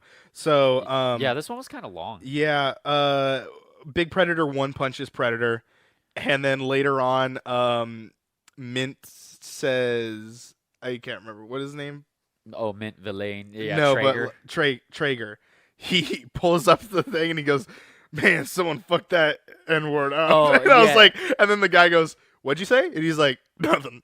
Yeah, because as soon as you see it, yeah, he totally got messed up. He got freaking punched right in the face, and it's Yeah, just his exploded in face the was- inside. It was like the scene from Game of Thrones. If you've seen the Oh, and Mountain. the mountain yeah. and the red viper or whatever, Yeah, it he- was similar to that. Yeah, it was pretty messy. Stop me if you want. I'm just gonna rapid fire off these things. Oh yeah, I mean, there's not a lot that really happens throughout Yeah. this part. They do reference that they take the spines and use them for upgrades to their species. Yeah, so this is when they start theorizing, like, oh, maybe they're taking like spinal fluid and DNA from all the animals that they capture, all the top specimens from so and so planets, Yeah. and then they're like fusing them together and trying to make hybrids. And so you don't ever see, other than the first predator, and I guess I'm assuming the big one has it too, but you never see them like science anything else after this. Like you never see them like look at DNA or any examples, nothing like that. Because at this point, they're basically trying to run from the big predator from killing them, because the big predator's after the stuff that the little predator brought with him.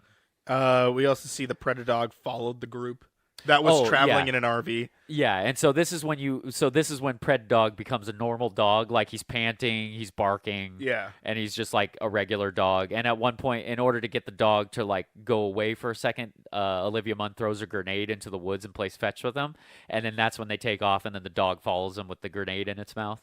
Yeah. Also, shout out to Penny Arcade, because at an hour and 6 minutes in, you can see in the background a Penny Arcade poster, which was really, really weird, because I didn't even remember that they even talked about this. Penny Arcade are the guys who do PAX. They do PAX West, PAX East, PAX South, PAX Australia. But yeah, it was just weird seeing that a poster of Penny Arcade, because they're like, let's just get video game stuff. And I think that was just like what was purchased and put in the background. Or maybe Penny Arcade knew about the movie. I don't know. But it was just really weird.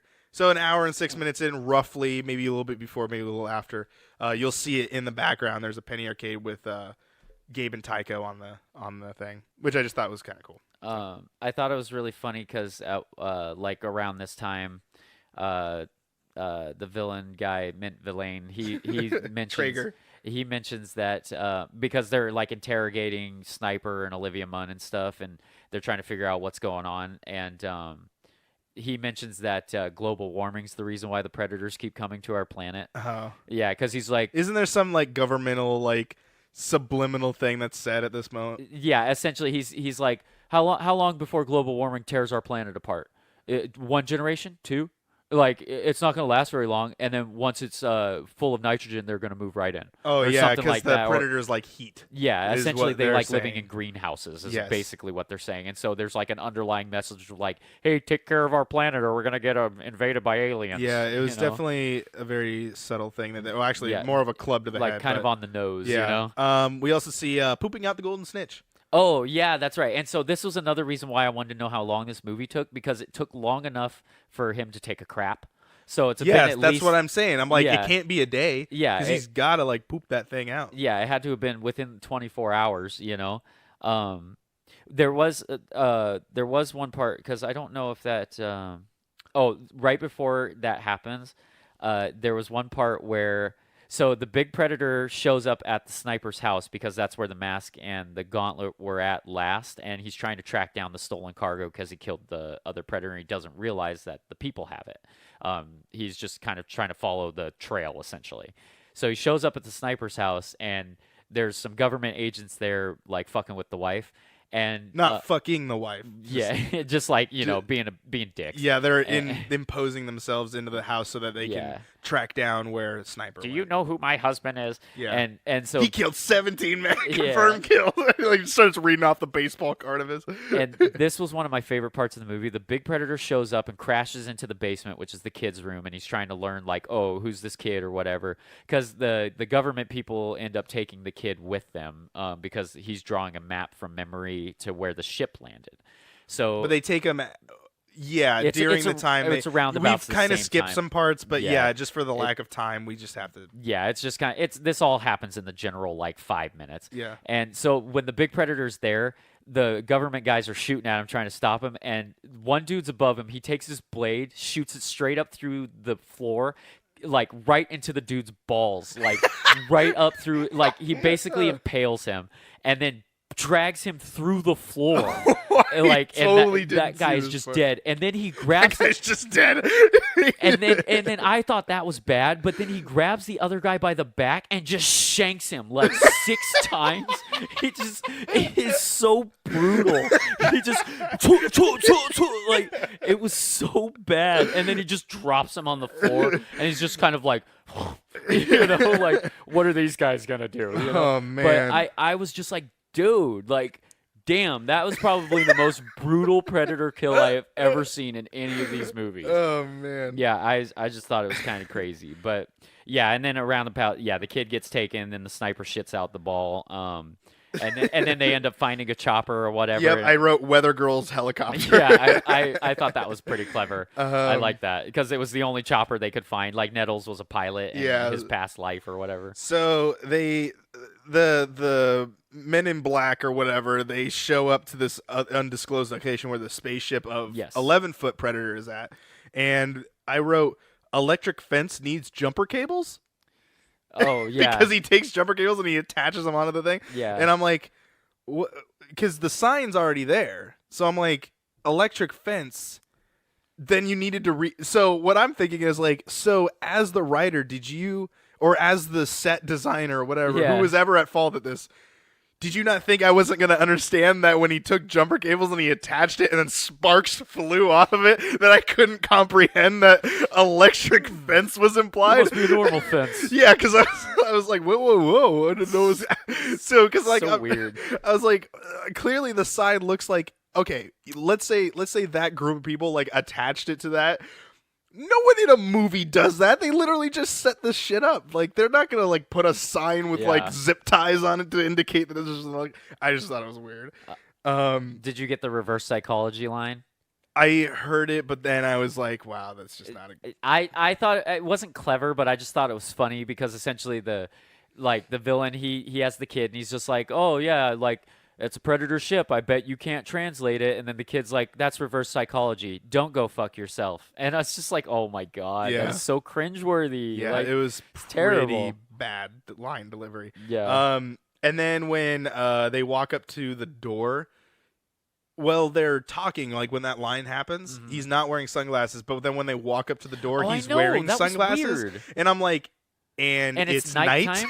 So what did he think that the day and night shift would have happened within the 14 seconds of Yeah. him walking up a damn ramp? He must have forgot that this is still the first day. Yeah, Like- it's still happening. And then invisible dude, or so Yeah, sniper camo turns sniper. invisible, and he fucking kills a dude with a tranquilizer gun. Yeah, and the guy Right was like, through the "What are eye. you gonna do? Kill me with a tranquilizer gun?" And he goes, "Yep," and then Yeah. shoots him. You- And then you I'm took like, my son. Yes. I'm like, dude, you just murdered somebody Yep. right in front of your kid, right in front of your kid. But then again, this kid has a higher body count than Yeah. this motherfucker does. So Yeah, that kid might have 14 or 15 confirmed kills Yeah, after that explosion. exactly. You know what? Dad has to play catch up at this moment. Yeah, and then it was funny too because then he takes Mint Villain and then he grabs him Like, and he's like, oh, he's like, Traeger. yeah, blah blah blah. You want to die or whatever, or like, or no, nobody has to die. That's what he says. And then the kid's like, but Dad, and he's like, from this moment on, don't look at the dead body, son. And then they go and Yeah, leave the ship. because like way early on in the movie, when they meet up with each other for the first time, they reference the fact of like, are you a killer? And he goes, Oh, right, well, yeah. I'm not a killer. I think a killer is the one that enjoys killing. Yeah. And then like I thought that was a reference to that line, but yours makes more sense because I didn't catch up. Yeah, because he does reference that line later because that was when he was being held hostage by the government people, and then he's like, it's too bad I had to lie to my son, and the guys are like, lie about what? And he's like, that I'm Oh not yeah, gonna when they were in the enjoy barn. this. When they were in the Yeah, barn, yeah. and then he ends up like taking the two guys out Yeah. or whatever. 11-foot Predator starts showing up again. Yeah, and all And hell breaks he loose. blows off Lucky Charms' arm, so there's Yeah, a death man, there. Theon, like he didn't have any part in the movie really whatsoever. No, there wasn't really a need for him. Yeah, he was just kind of a tertiary character that just showed up to eat pickles. 11-foot Predator then shoots a cable to the military guy, was and then the the cool- Jeep drives Dude. right into it because he shoots all the drivers, and so then they all just Yeah. get decapitated. That was a brutal death. And then they scene, too. slam into the electric fence. If you guys Yeah. didn't know it was an electric fence, you get to visually see that happen now. I love that death. Like he shoots the harpoon through a guy. The harpoon sticks to something. He pulls the cable taut, and then three guys are driving in a Jeep and just get their heads chopped off by this and they just cable. roll like soccer balls. Yeah, that was awesome. An hour and 19 minutes in, Predator speaks English for the first time Oh ever. yeah, because they have a translator. They've Yeah. been working on translating the language for the last like 30 years. Yeah, I guess that would be about time. Essentially, yeah, in like movie canon. Yeah, you know. because if it's 20, let's say this was in 2017 was when it was supposed to take place. Yeah, 1987, yeah. so 87, 97, so 97, 07, 17. 30 years. There we go. Yeah. That's how math works. I wrote 11-foot hacked all the cars. Oh, That was a line that was said. He's like, yeah. "Oh, the power's out. He hacked all the cars." I'm like, "What the fuck? EMP does that? Yeah. Like, he didn't even shoot Like, anything yet." What? Yeah, it's like, oh, okay, he's a computer hacker too. Yeah, because at this apparently. moment, everyone's teamed up now because they're like, Yes. "Well, we need to be humans and fight this thing because Yeah. we're gonna die if the this enemy thing of my doesn't-" enemy is my friend. Yeah, exactly. So It's just callback. whatever. And then Oh wow, that was what The AVP? yeah. And like okay, so Sniper and Mint are hanging out, and they're like, okay, we got to team up. But then when they're gonna separate their groups for a second, Sniper grabs Mint by the arm, and he's like, after this, you and me are gonna tussle. Well, I've already got my dancing shoes picked out. That's And right. it's I just like, forgot oh about that. my That was a pretty good God. one. Like, That was I was definitely just like, dude, come on, man. This is that was definitely pretty good. like I'll give him that one. I laughed out loud, but it was just because it's like so bad that it's good. You know? Yeah, no. The ship explodes. The reason why I wrote that down is where the fuck is the AVP technology where we saw it implode? Why did he just explode all that? Yeah, that was kind of weird. Because that's almost saying as if like, oh, we had better technology, but he just decided to explode it. Yeah, he for just the hell of it. set the standard self-destruct. Yeah. The big Predator does because he's like, oh, you humans can't have our technology, so we're just gonna blow it up. But then, well, I guess we'll find that out later. I don't because at some point I don't know if I should say it now or not. Well, anyway, we'll get into it. So they go into the woods, not the jungle, because they're probably in like California or something. They actually never say where they're at, do they? Not yeah. They're just in suburb America. Yeah, because I don't think they mention like where the ship crash landed. Well, even that they It's just like say somewhere in like below the United States, but then apparently we're back in the United States. So we're in like I want to say it's like Colorado, Wyoming area somewhere in there. Yeah, I don't know. But anyway, somewhere in the mountains. then they go into the forest for whatever reason. I don't understand. They were going to set a trap for the big Predator. Oh, got it. Yeah. Anyway, that's a smart idea. So they start doing that, and the Predator shows 11-foot shows up, and he just starts wreaking hell. Yeah. And Predator rips off a dude's head with his own mandibles. Oh, I was like, what in the hell is happening? Like, now Predator doesn't even need a fucking weapon. He can just eat someone's head. He shot one guy with a spear, and the dude exploded into pieces. Like, that was crazy. I think I wrote that down too. 11-foot shoots blade and cuts a dude in half. Yeah. I was like, what the hell is happening? And then and then Predator gets set on fire. Yeah, and don't forget too, Traeger, before they run into the woods, he grabs the Predator's shoulder cannon and attaches a cable to his neck and puts it on, and essentially he's able to use it. But we don't know how he shoots it. I have a theory that he presses something because he does bring his hand up to his shoulder a couple of times, and it looks like he presses a button. But then there's other times where he just looks and it fires. Yeah, I don't even remember that. So I'm not sure how he does it because there's a key point to the movie that comes up here in just a few minutes. Best friends kill each other. Oh, yeah. So because when Big Predator gets caught on fire, Tourette's jumps on him because he's not going down. He just starts stabbing him. And while he's on fire, by the way, I'm like, what the hell is happening? It like, was kind of a weird sacrifice. Yeah, like he definitely didn't need to do it because everyone, first off, he just got lit on fire. Second off, everyone has guns. Yeah. So they were all shooting at him. I don't. Yeah, and then everyone has to stop shooting, right? Because fucking whatever this guy's doing. Yeah, and even Keegan's character, he's just like, dude, what are you doing? Like, get off of him. And then so that guy starts catching fire, and then the Predator throws him up into a tree, and he gets impaled by a log, by a branch, or a branch. Yeah, and he's still like alive. Yeah, because it's shoved right through his like belly button, essentially. Mm-hmm. And then Keegan shows up and goes like, "You killed my friend, you bastard!" And then he's like starts shooting, and then.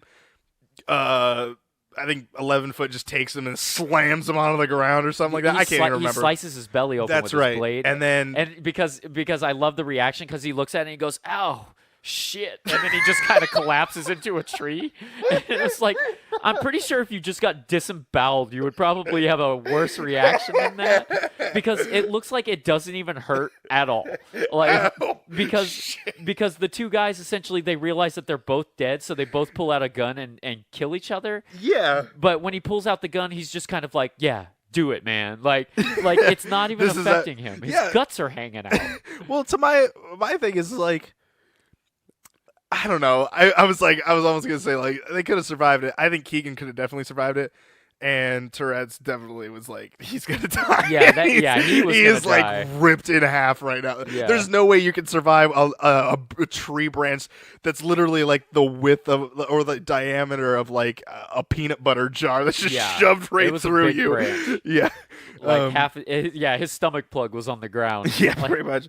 11-foot is after the boy. We find out that he's using the last name to refer to as the Oh. true warrior, but then it finds out that he's referring to the kid and not the sniper. yeah, because you think it's the sniper like through half the movie because he just mentions their I last knew name. immediately But, when it was yeah, said it was it was- definitely the it- kid. It made so much sense because the kid figured out how the pred tech works. But we do see Mint Villain dies, and how he dies is so ridiculous. Oh, Traeger. Traeger, yeah. So he has the shoulder cannon on his shoulder, right? And then this is like when I actually found out his name because Olivia Munn's in the fray too, and she's firing guns and stuff. And she goes, Traeger! And he looks to the left, and the cannon turns towards his own head. It fires and blows his head off. I totally didn't even see that. The worst on-screen death of the entire movie. That he is kills so himself. good. It's Why did he kill himself? because he looked to the left and the gun pointed at his head and it shot him. Like I'm assuming the way the gun works is if you look at a target and there's something physically in front of you, like a person or a living creature, it'll fire, but it won't fire at inanimate objects. So I think when he turned to the left, the gun looked at his own head and it shot his head. Oh, because thinking- normally it's up. Right. It's like on because like it's on the turret thing. Yeah, it's so usually it's just mounted above. higher. Yeah, it's just above the head of a predator. Yes. As opposed to this was like literally on his shoulder. So that's, Yeah. oh my the, god. the cannon like basically just turned right to the back of his skull and Just blew his blasted head off. him. And it was so ridiculous, dude. Like, Uh, yeah. So he dies. So at this moment, it wasn't a shock to me. I was just wondering when was the good time to write this. CG Predator sucks. Oh, It yeah. is the worst. The 11-foot Predator is the worst adaptation of Predator Yeah. because we've seen all practical effects at this moment in time, and then all of a sudden, duly know it did need to be practical. I mean, CG because how the hell are you gonna make 11? But you can get a dude in a big costume. Yeah, they did it's it a for costume. Underworld with the werewolves. Sure.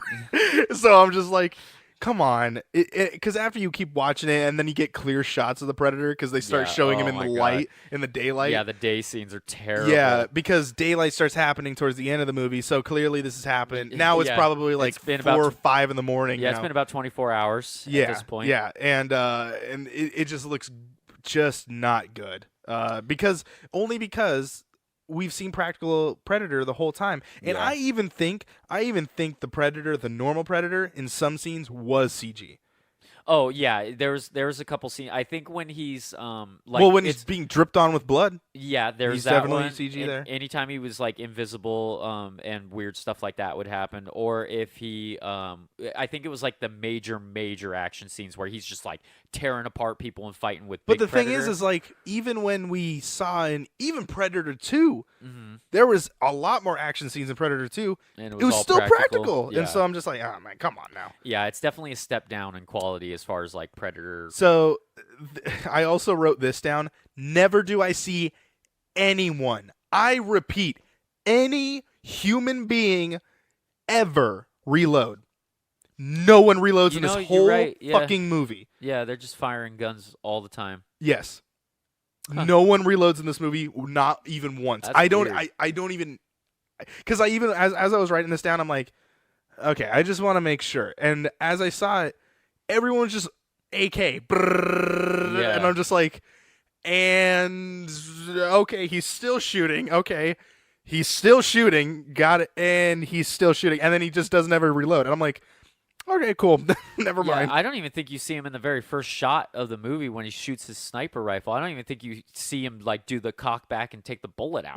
Probably Like not. I don't even remember that. So Damn. anyway, I wrote that down, and then vertigo really sets in when they are Oh. in the when they're on the ship. Yeah, and so this is like the last of the crew. So it's Nebraska, Nettles, Sniper, and they all jump onto the Olivia ship. Munn and is then, still alive, but she's on the yeah, this like cliff or and whatever. yeah, she's shooting at a metallic ship with a gun. Because 11-foot now has the child, and he's about to fly off. It's essentially Lilo and Yeah. Stitch in a more mature way. Yeah, Think of 11-foot as what is it? Gantu, and Stitch is the little boy, and they're all trying to get Stitch back on the. and it Tell me I'm wrong.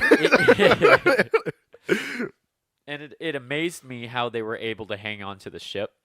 They do explain Like somewhat. well, Oh wait, no. well, when no, it's before the yeah, there's like shield or whatever. There's like decal cutouts that they're Yeah. holding on to But with at all their might. At one point, yeah, Nebraska's hanging on with just his one hand, and it's like okay, so you know rock climbing walls, you know how like they have just those little things that jut out and you grab them with your fingertips. Yeah, that's pretty much what they got. That's what they're holding on to, and that dude's holding two people up on one of those. So that was just kind of crazy. Yeah. So, and then I wrote, Bible gets his legs cut off because Yeah. they kept referring to him as Bible, and then I totally forgot what his name was. And then at the end they actually refer to it again, and I'm like, oh, that's what his name is. So this is Nettles. Yeah, Nettles, yeah. He gets his. So this was something that was crazy that I've never seen. I thought this was shields ever used this way, which Yeah. it was just. I thought it was way. pretty cool. No, I thought it was cool too. 11-foot turns on the shields to the ship, and it starts closing in. For some reason, they all knew this was going to happen, though, which was Yeah. kind of weird. But then, so Sniper lays down, and then Nebraska jumps up, and then Nettles doesn't do anything, and Yeah, he just gets his he's whole shooting at it. Yeah, his whole like lower legs just get chopped off like nothing, Yeah. and then he just flies off the whole ship. I'm like, that motherfucker's dead now, Yeah. and no one knows where his body is. Nope, just in the middle of some random woods somewhere.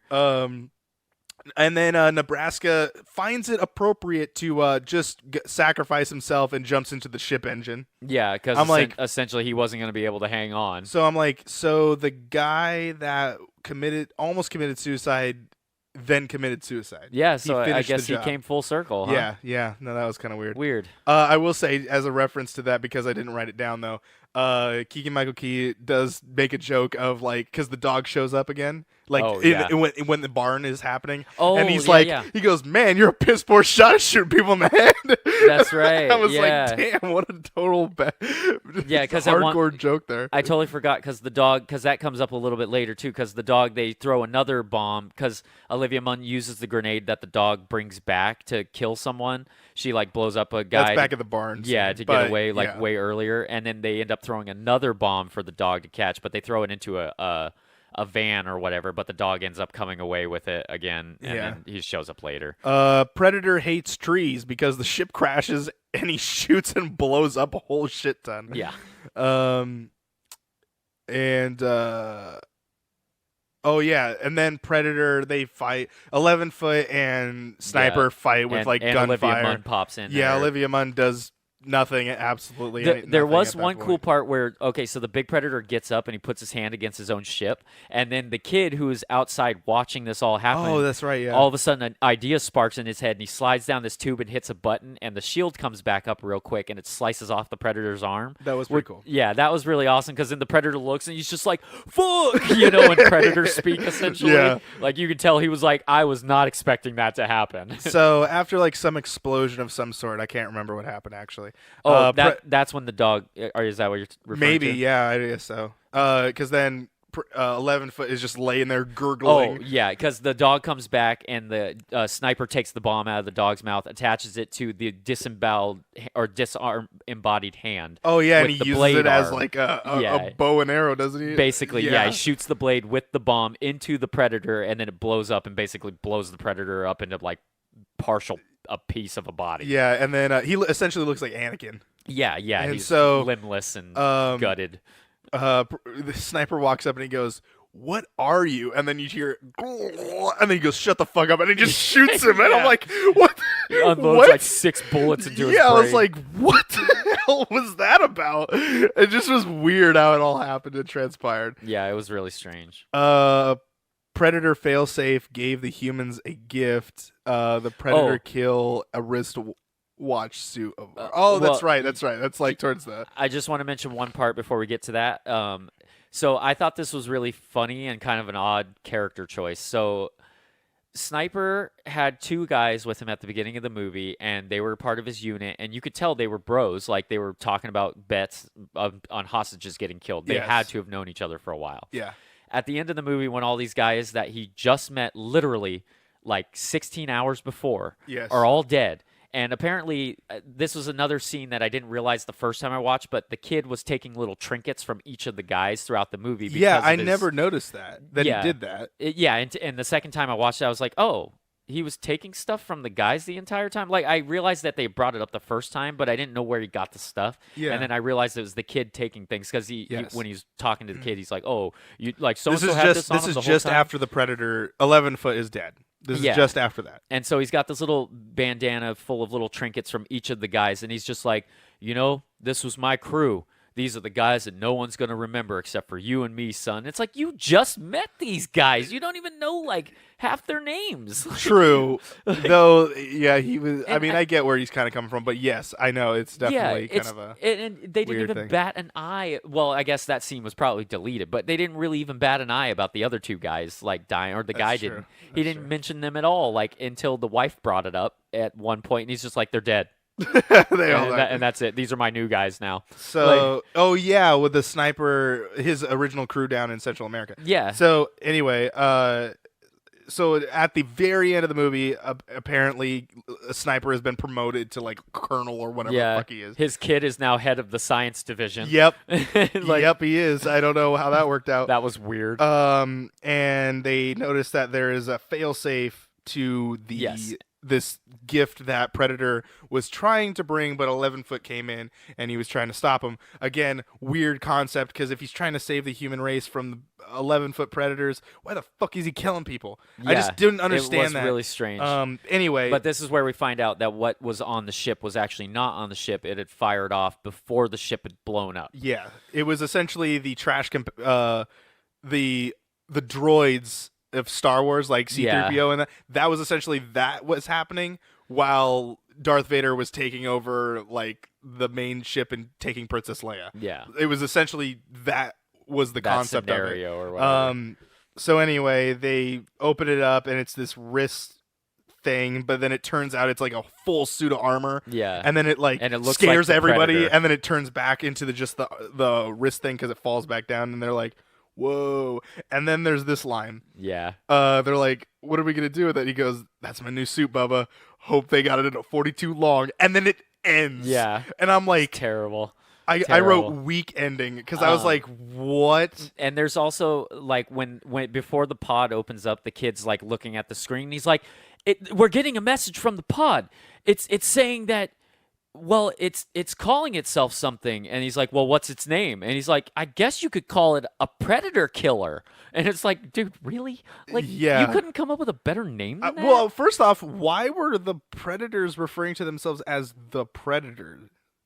Well, that's true too. Yeah, because they would refer to Is she- themselves is as he- their own species. Yeah, is he just saying, "Oh, based on this translation, it's the predator killer"? That's possible. Yeah, But maybe. it wasn't delivered that way, and Yeah, yes, that at all. Yeah. So anyway, we this episode is gonna be a little bit long because it's almost 2 hours long. But Really? yeah, we're at we're at damn. an hour I 48 thought we were minutes. I thought we were only like maybe like No. I thought we were gone over an hour, but I didn't realize it was no, that long. it started getting a little bit Shit. long, but only because we started going in depth on each of them. Yeah. So maybe we'll try again. This is like the first season, so we're gonna work out bugs. If you like the longer episodes, leave in the comment section below. But anyway, we head into, because the walkthrough is over, we're going into the IMDb corner where we go through trivia and a whole bunch of other stuff. So let us get to the trivia. Let's see here. We're just gonna sort that out. Boom, boom, boom, boom, boom. And total votes. Refine. All right. We're gonna give 5 trivias right here, okay? Number 1, Arnold Schwarzenegger turned down the opportunity to return as Dutch. Again, Again, this is the second time he's been asked to come back, but he turned it down. Oh, really? Yeah, because remember he was asked to be in Predator 2, but he turned it down because he thought it was I stupid for being in the city. Yeah. I didn't even realize he was supposed to come, but I didn't realize they had asked him back for this one too. Yeah. I guess Shane Black was like, "Come on, dude, just do it for me," and he's like, "No." Well, speaking of Shane Black, trivia number 2, the film was directed and co-written by Shane Black as a sequel to Predator 1987 and Predator 1990. And The Predators 2010. Shane Black played Hawkins in the original film. Oh, Hawkins, that's his name. Hawkins is glasses. That's glasses. Hawkins is classic.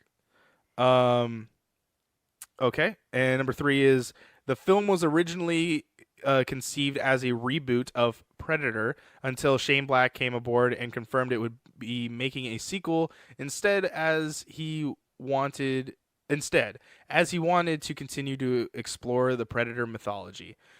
Just going back here, because I know a few people are probably going to reference this. In this trivia, the second one I just read, it refers to Predators was a sequel to Predators. Well, I think it's just because since it had come out after that movie, but yeah, I don't know. There's no actual explanation on when the years of these are happening. Yeah, but I think based on what we're about to see in Predators, because I've only seen trailers, that one's definitely set more into the future than this one is. Oh yeah, for sure, because of the way some of the stuff takes place. It's kind of weird. Yeah, I've only seen the next one once. I've never seen any of these actually. 1, 2, 3, 4. Okay, number 4. This one's a little long. Shane Black had gone on record stating he wanted this movie to be true to the spirit of the original and for its R rating, and for it to be R rated, saying, quote, "It's an odd thing whether Deadpool, wait a minute. That's weird. There's a period here, so this is how it's said. I'm going to read it how it's put here. Saying, quote, "It's an odd thing. Whether Deadpool, 2016, helped is an open question, but I suspect it did. I made a condition of my participation with Predator that it would be the same rating as the first movie, and the first movie was rated R. In other words, I don't want to cut away every time the Predator does something violent. I was watching the American version of The Grudge, 2004, which was PG-13, and I remember being so frustrated by the fact that everything that was scary is just in the Japanese version, they had to cut away from in the PG-13 American version," end quote. So that's why he wanted to rate it R. Number 5, the last one. Although no mention is made to the movie, the character Keyes, played by Jake Busey, is the son of Peter Keyes, the government official from Predator 2 in 1990, who died during the hunt for the Predator.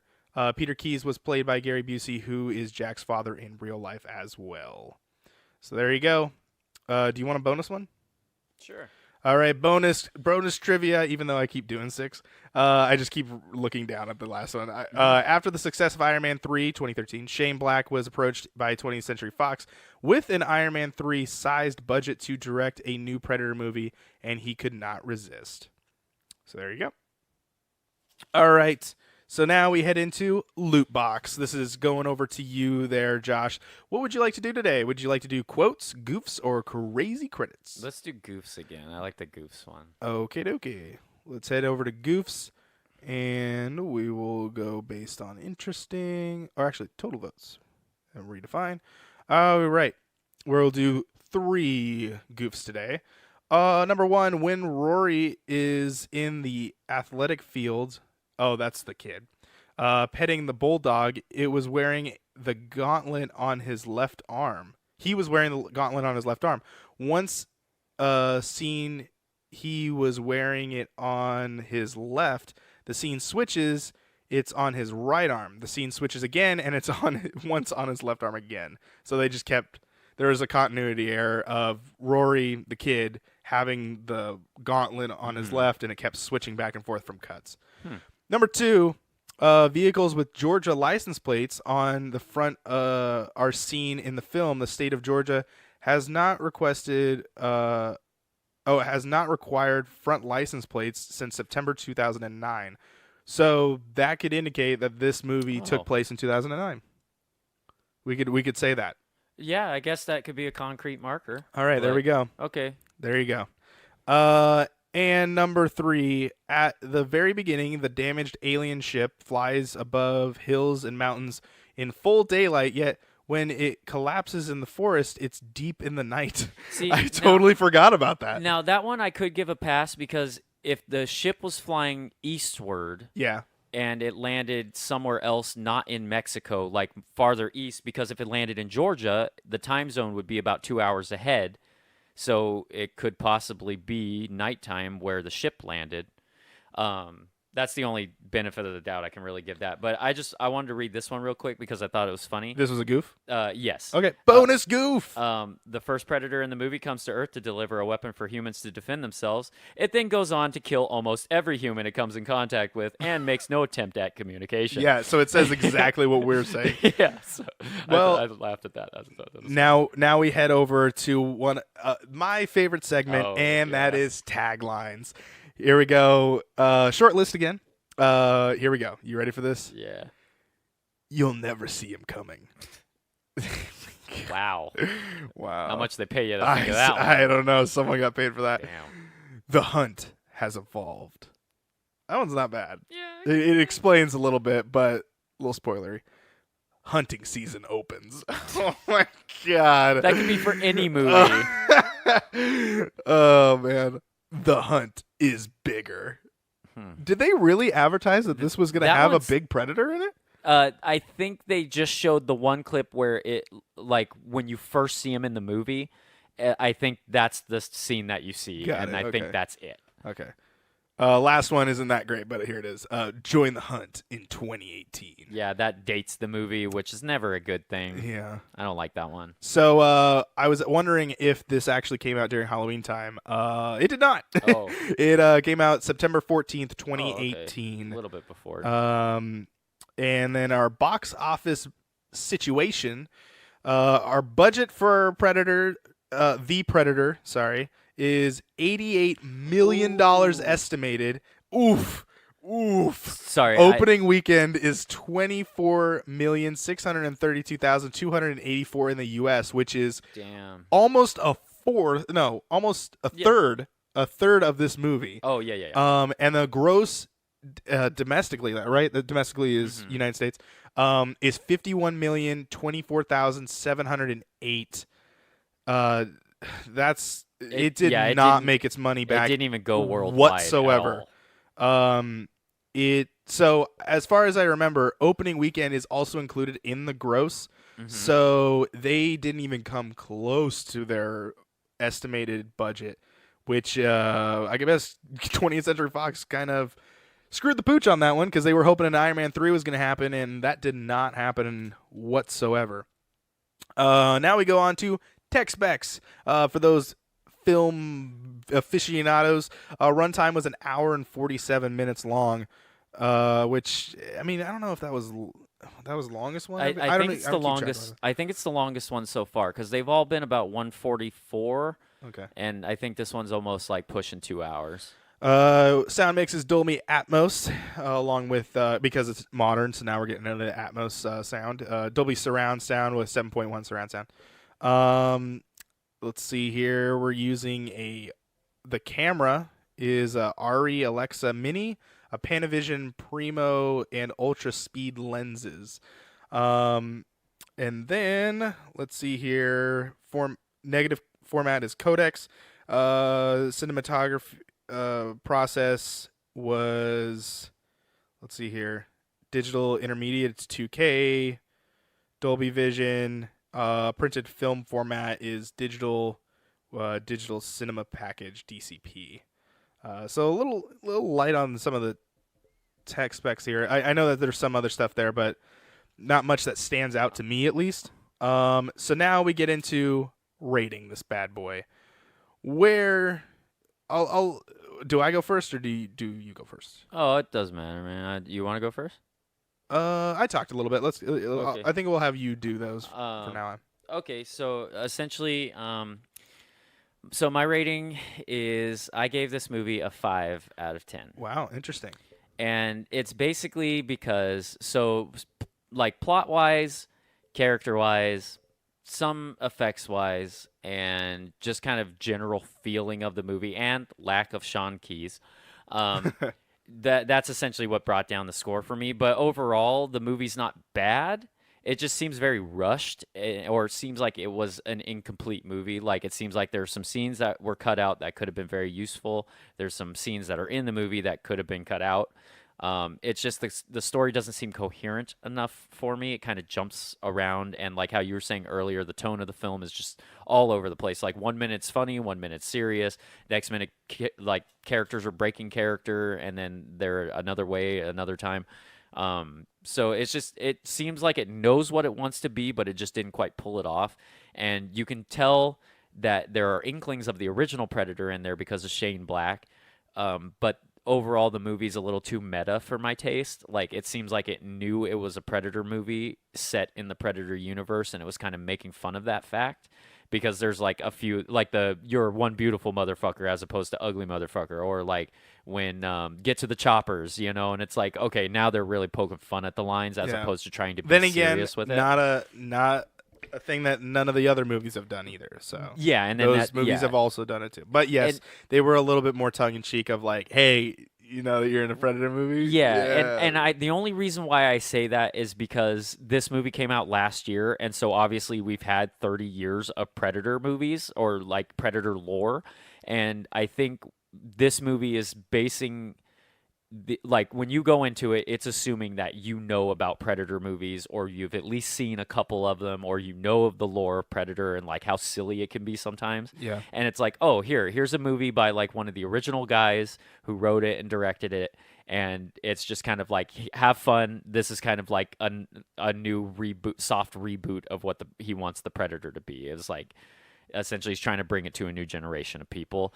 So I didn't think the movie was bad. I didn't think it was necessarily good, but it wasn't bad enough for me to warrant it having like a worse score than AVPR.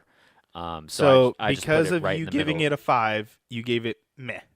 Yeah, it's just kind of a middle of the road film for me. I mean, when I watched it the second time, that's why I noticed a bunch of stuff, because the first time was just kind of like, I don't really remember too much of this movie, and that's why I wanted to check it out again, not having seen it.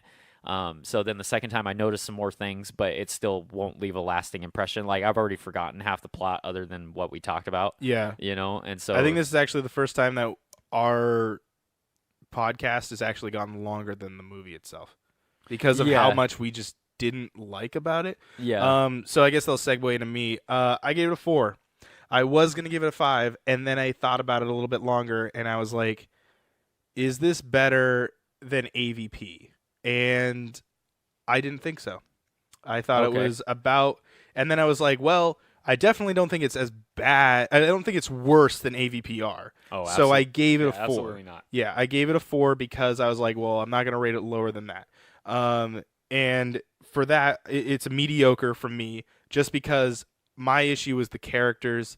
I thought they were definitely, like I mentioned in a couple other episodes ago, or maybe last episode, cookie cutter spots. Oh, for so sure. I'm going to use that term again. They were definitely cookie cutter characters in this movie, of just like, dude, okay, yes, he's the funny guy, he's the comedian, I get it, I understand that. His jokes aren't bad, but it's whatever. There were some that were cringy, and then the boy was really bad. Like, I did not like the young kid. I don't mind his story.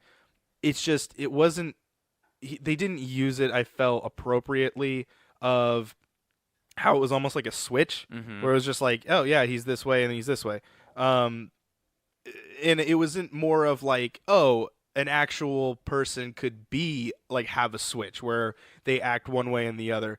It was more of like the whole character was just tossed aside for about 15 seconds so that they can make a joke here or like a joke there. And I was just like, dude, I don't really care.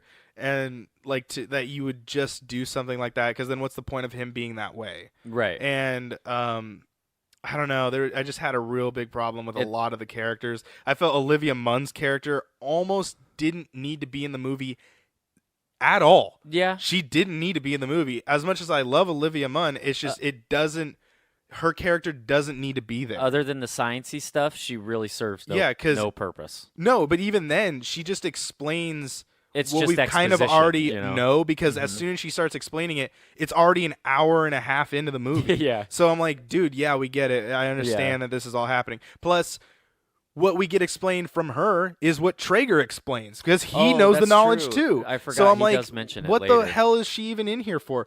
Other than the fact of like, it's Olivia Munn, she's a nerd, and the nerd culture is gonna come and watch this movie now because Olivia Munn's in it. So it's like, I don't know why her character was in here at all, because she can't be a love interest. And then when they're trying to implement that, I was about to say Shingles. What is his name? Nettles. Nettles, yeah. Yeah, and her, we're gonna maybe get into like Oh, some yeah, sort of 'cause other, he and then was, he like, fucking hitting- dies, and I'm Yeah. like, well, what the hell was his part of this movie? Like, he didn't need to be in the movie either. Yeah, he was kind of like out of all the characters in the group, he really didn't have any purpose. No.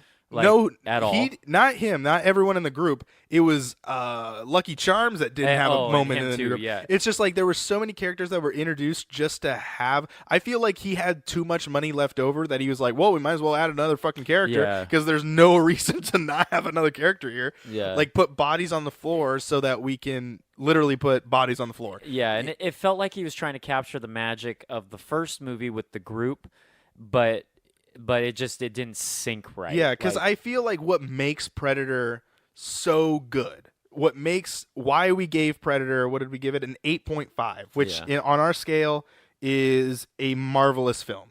The reason why we did was because there's only 5 people in that fucking movie, and like, well, in the main group, because there's military people and whatnot, but 5 people in the main group. yeah. And the deaths are so perfectly timed out that I'm not like so numb to it by the time. That's the reason why the AVP movies don't review so well, is because there's so much people dying that Yeah. you're like, well, all right, You that have was kind of cool. That one wasn't that cool. No that one was connection funny. to the character. It goes from meaningful deaths to shock deaths. Yeah, they're literally basically. just dying so that they can just die. They're in the movie to die.